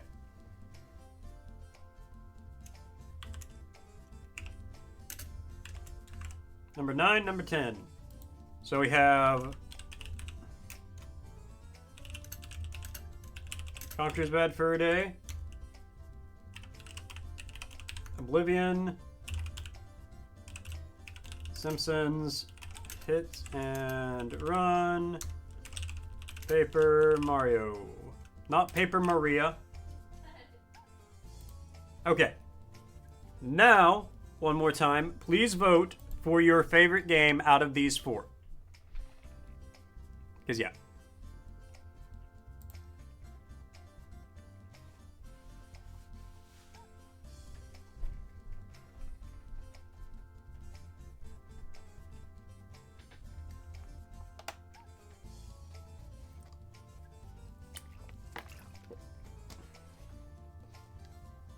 And I know Oblivion spiritually has 1 vote, even if Az doesn't vote for Oblivion right now.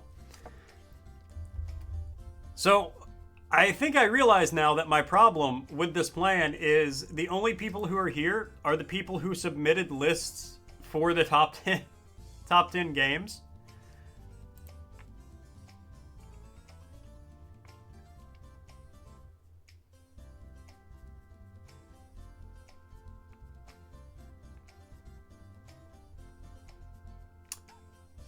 Yeah. Yeah, that's the issue. Yes, we're all winners here. So that means what we're going to do is it's going to be a bit of a hectic community top 10. But we'll say Oblivion and Conquers are you guys' 10th favorite games. And then, here, let me just pull open Discord to make this easier. And then Simpsons and Paper Mario, wherever that guy's hiding at, are you guys' 9th favorite games. And then, I'm not moving it down, but we have Squirrel with a Gun at 8th. And Futurama at 8th. And 7th, we have God of War 3. Ah, good for God of War 3. And Ocarina of Time. Nice. Understandable. Zelda is a heavy contender. At 6, we have Kakarot. That's great. And Black Myth Wukong. Oh, nice.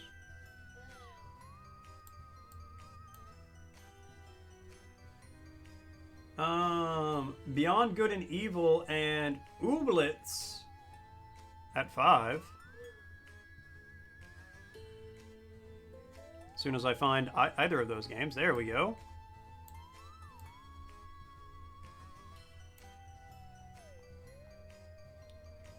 Yeah, next year I'm going to set up a straw poll for this so people can just easily vote on their favorite, and I'll set up a command in chat to make it easier as well, so we can just, like, I can remind people while I'm here.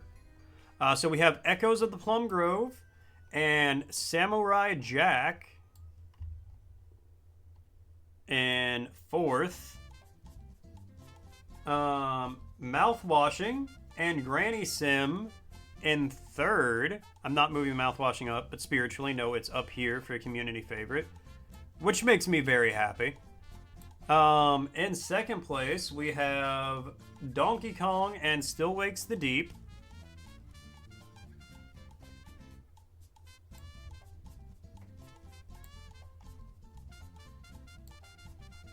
Which are 2 very solid choices.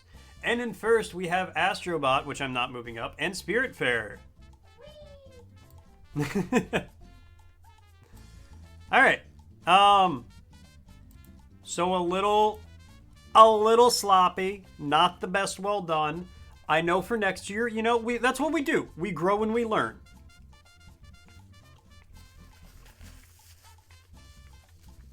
But there is roughly you guys' top 10 for 2024.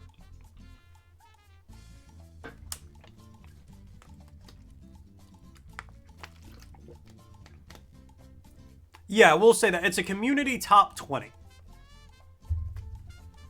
Yeah, next year, 100% unordered list, yes. 100% I'm going to set up a straw poll, and then I'm just going to, you know, people will vote how they want, and whatever the poll says, that will be the top whatever. So that way we got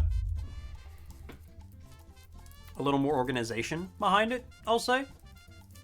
But this gives us a rough idea, you know?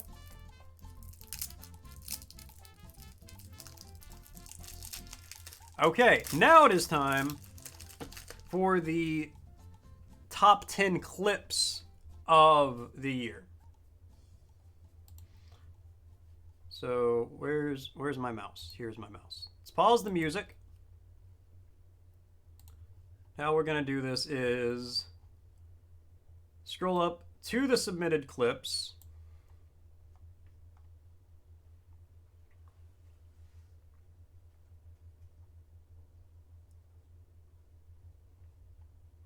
Okay, this one has 2 votes for one.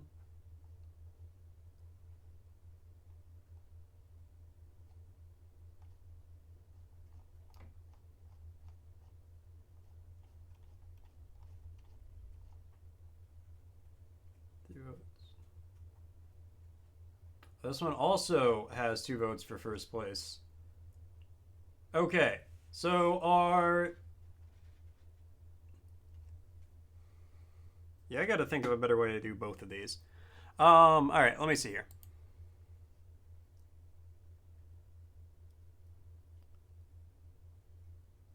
What? Alright, here's one of the highest voted clips of... There's only actually not that many clips submitted. There's maybe 10 clips total submitted anyway, so we'll just watch all of these. Oh, and it opened in the right browser. Okay, hold on. Let me turn that up.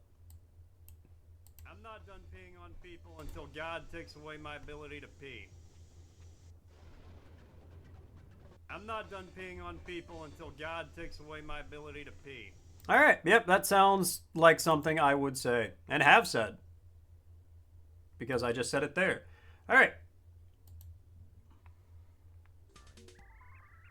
New York! Guess where I'm hiding? New York! Guess where I'm hiding? How else would I say that besides New York?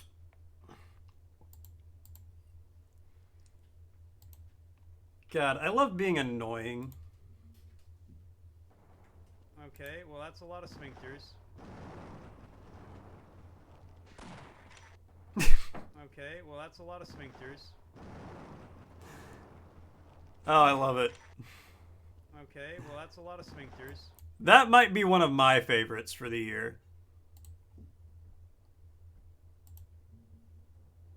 I have killed so many Italian grandmothers. I have decimated the Italian grandmother population over the course of my lifetime. I have killed so many Italian grandmothers. I have You very short hair. decimated the Italian grandmother population I over the look course of my lifetime. wildly different with I short have hair. killed so many Italian grandmothers.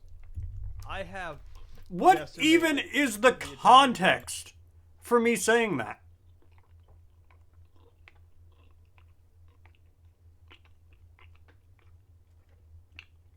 What?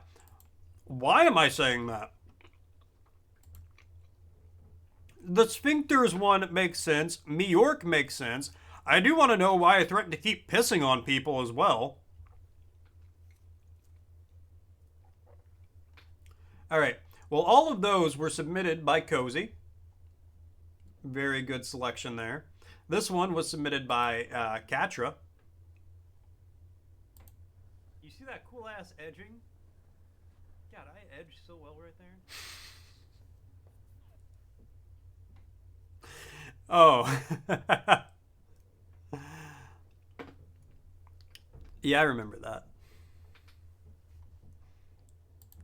It was some good edging, to be fair. Okay, now these are submitted by... These have all been submitted by Icarus.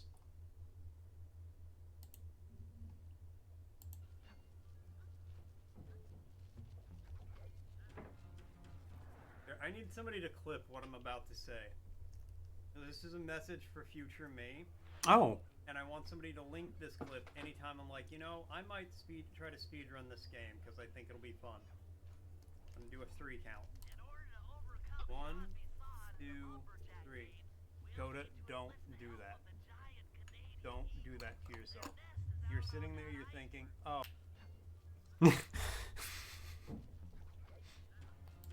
I appreciate that warning. Well, you know what? That's the thing. People don't need to know why I confess to doing the things I confess to do. The noise of a devastated mort. I should have read these titles out too. Damn. So first one where I threatened to piss on somebody. This game is nuts. When I screamed "Me York," that one yappy dog about to bite your ankles from that, and it cuts off. When I said that's a lot of sphincters, it's just that's a lot. And then the Italian grandmother's was called Mord's Confession. And then Catra's was called You What? And that one was called Do Not Speedrun. All right, the noise of a devastated mort. There's also a ton more scenery. Have you noticed the birds? I have.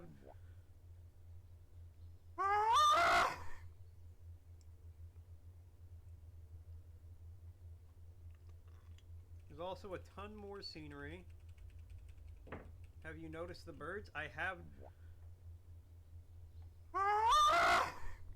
Yeah.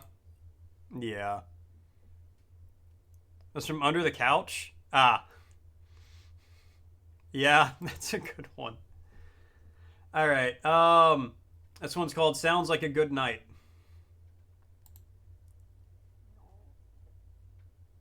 Am I just gonna have a whole night where I eat nothing but cookies and goldfish? I think I might.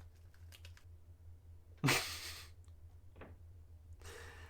I just gonna have a whole night where I eat nothing but cookies and goldfish? I think I might. I think I did too. And it probably was a good night. All right. Oh God, yeah, I remember this. Call me Mort. Call me Mort. Call me Mort. That was supposed to be do not call me Mort because I entered my name wrong and I wanted to cry. Oh God, yeah, this guy. Oh, this is called Tile Man. Ah! Ah!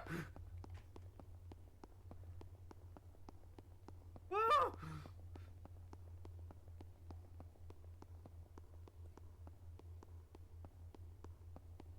Ah! He's still behind me! Oh! Yeah, I remember that. Ah! Ah! Ah. Please, no. Please don't. Yeah, that happened because I actually mentioned that earlier in the stream. This one is Mort's Promise on Made Streams.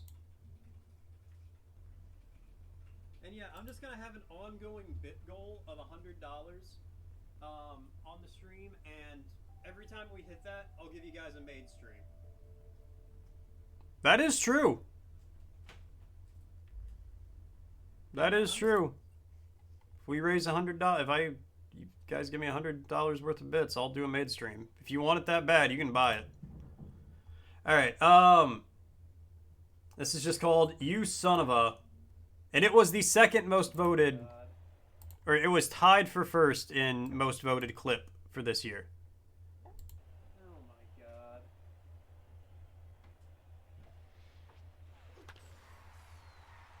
Somebody ought to catch that one? You son of a bitch!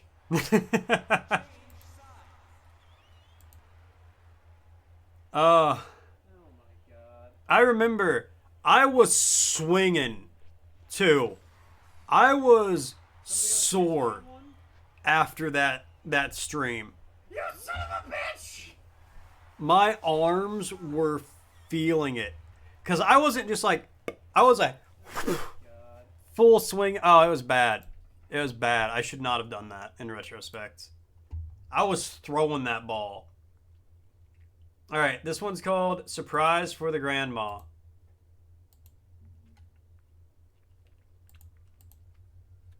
What else do we got in here? Come on, some. Oh. Oh, yes. Oh, Grandmama, your darling grandson has a surprise for you.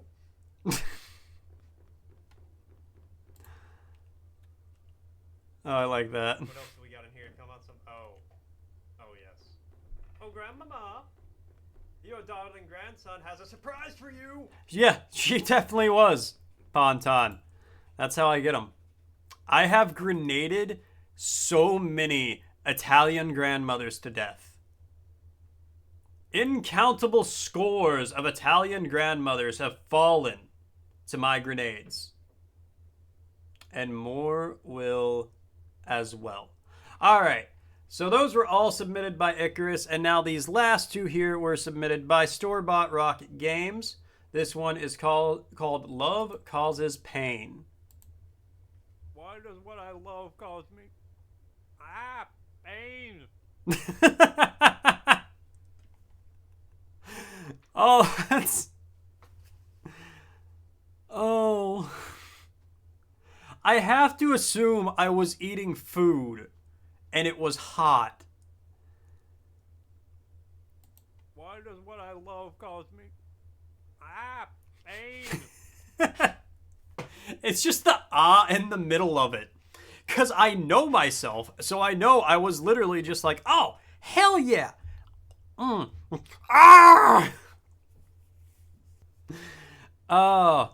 you can tell that too. You can tell this is early on in the whole me being a sock thing because I'm naked.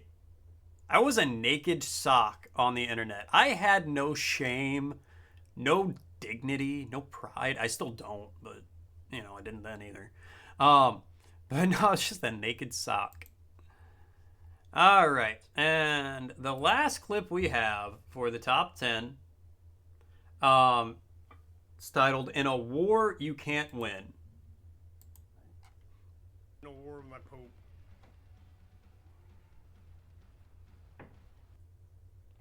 Why was I in a war with my poop?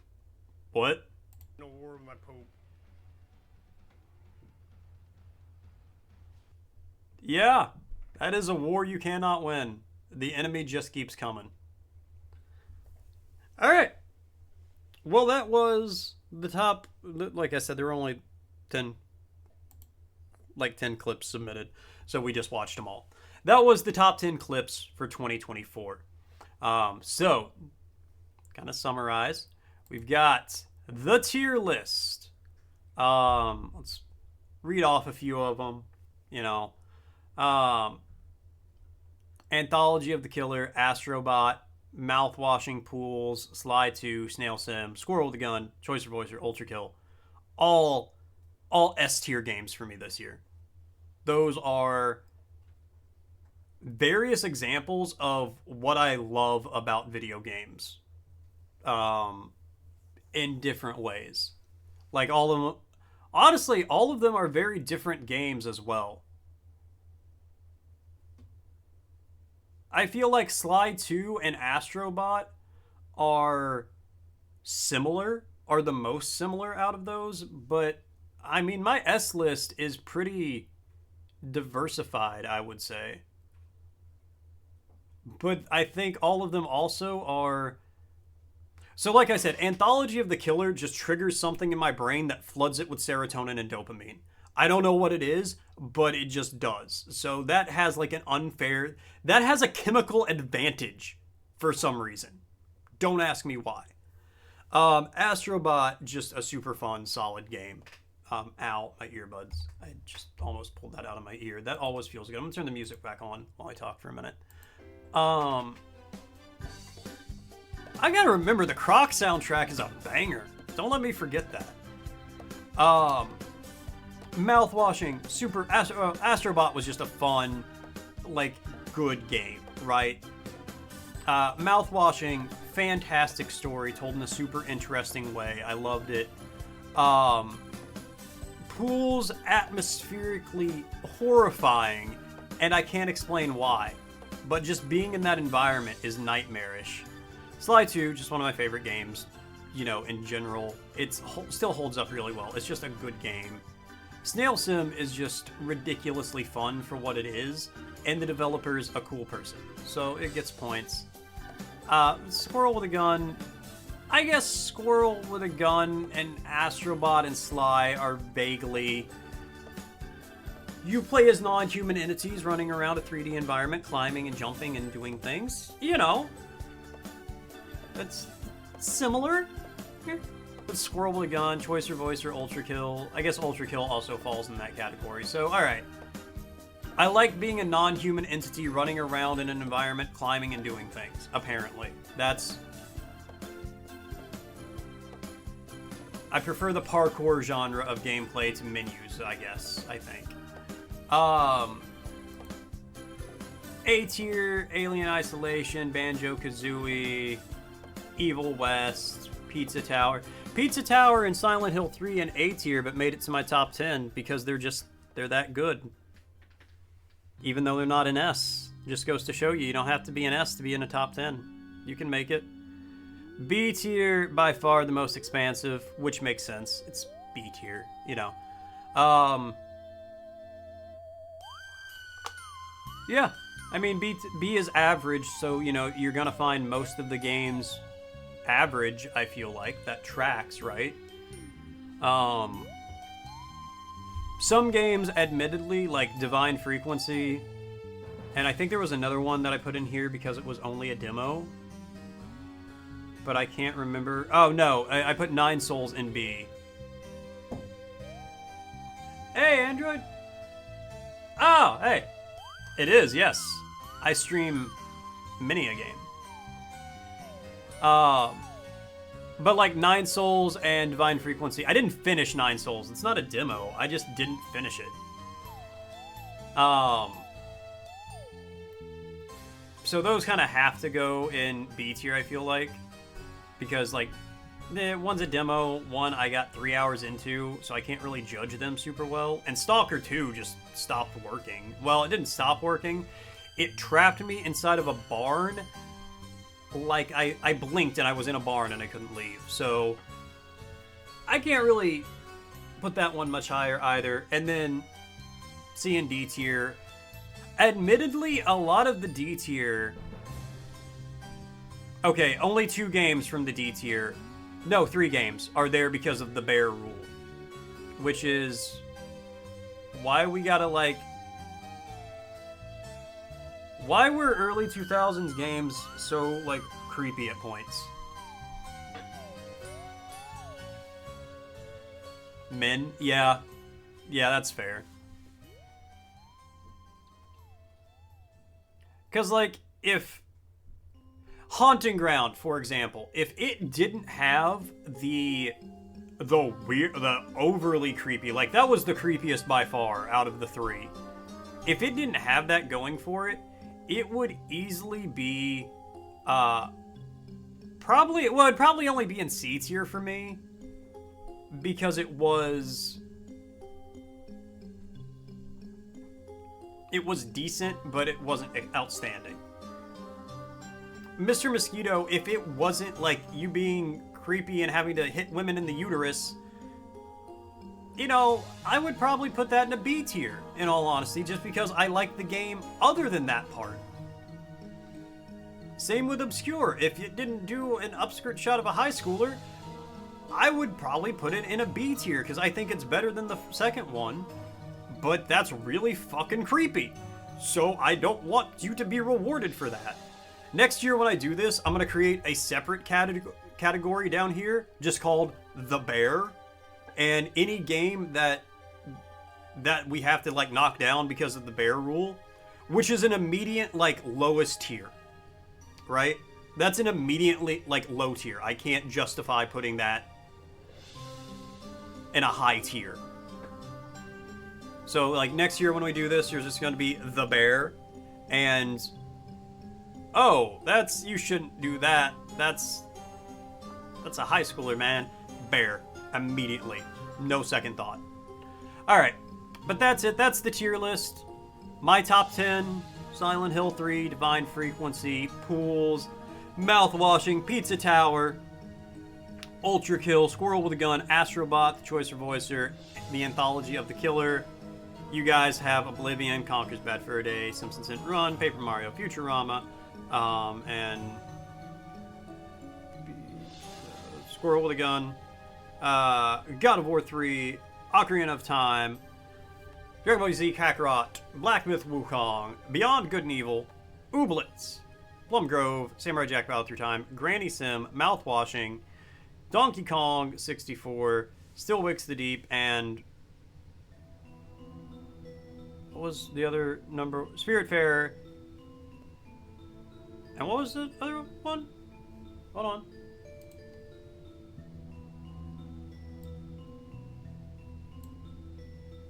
Astrobot. Astrobot for the other number 1. That was you guys' the community top 20, we'll say.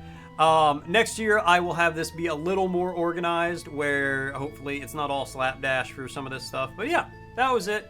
I'm gonna end it there. I want to say Happy New Year to everyone. Have a great night. Thank you guys all so much for tuning in. Thanks for coming by. Thanks for hanging out. Thanks for watching. Thank you so much, Katra, for the 6th month of Tier 1. That's incredibly nice of you. I really appreciate it. I hope you guys have a great 2025. I'm looking forward to a good 2025 with plenty of games to stream. And I don't want to say we're going to have a bigger list next year when we do this, because this was a pretty big list this year. This was 145 games. It would be neat to hit 150, but I'm not necessarily gonna try to do that, because that's, goddamn, it took us 3 hours to get through the tier list. I didn't realize, but it took us 3 hours to do. Everything else took an hour. It took us 3 hours to do the tier list. I thought that was going to be short. But have a great night, guys. Adios. I will see you all tomorrow morning. No, I'll see you all later tonight. We're going to play some more Oblivion. We got enough people here, so I'm going to raid out. I'm going to drop you guys off somewhere.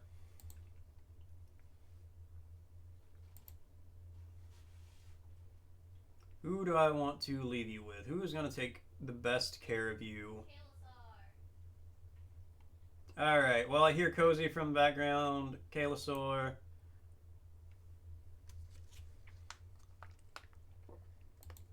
I'll drop you off there.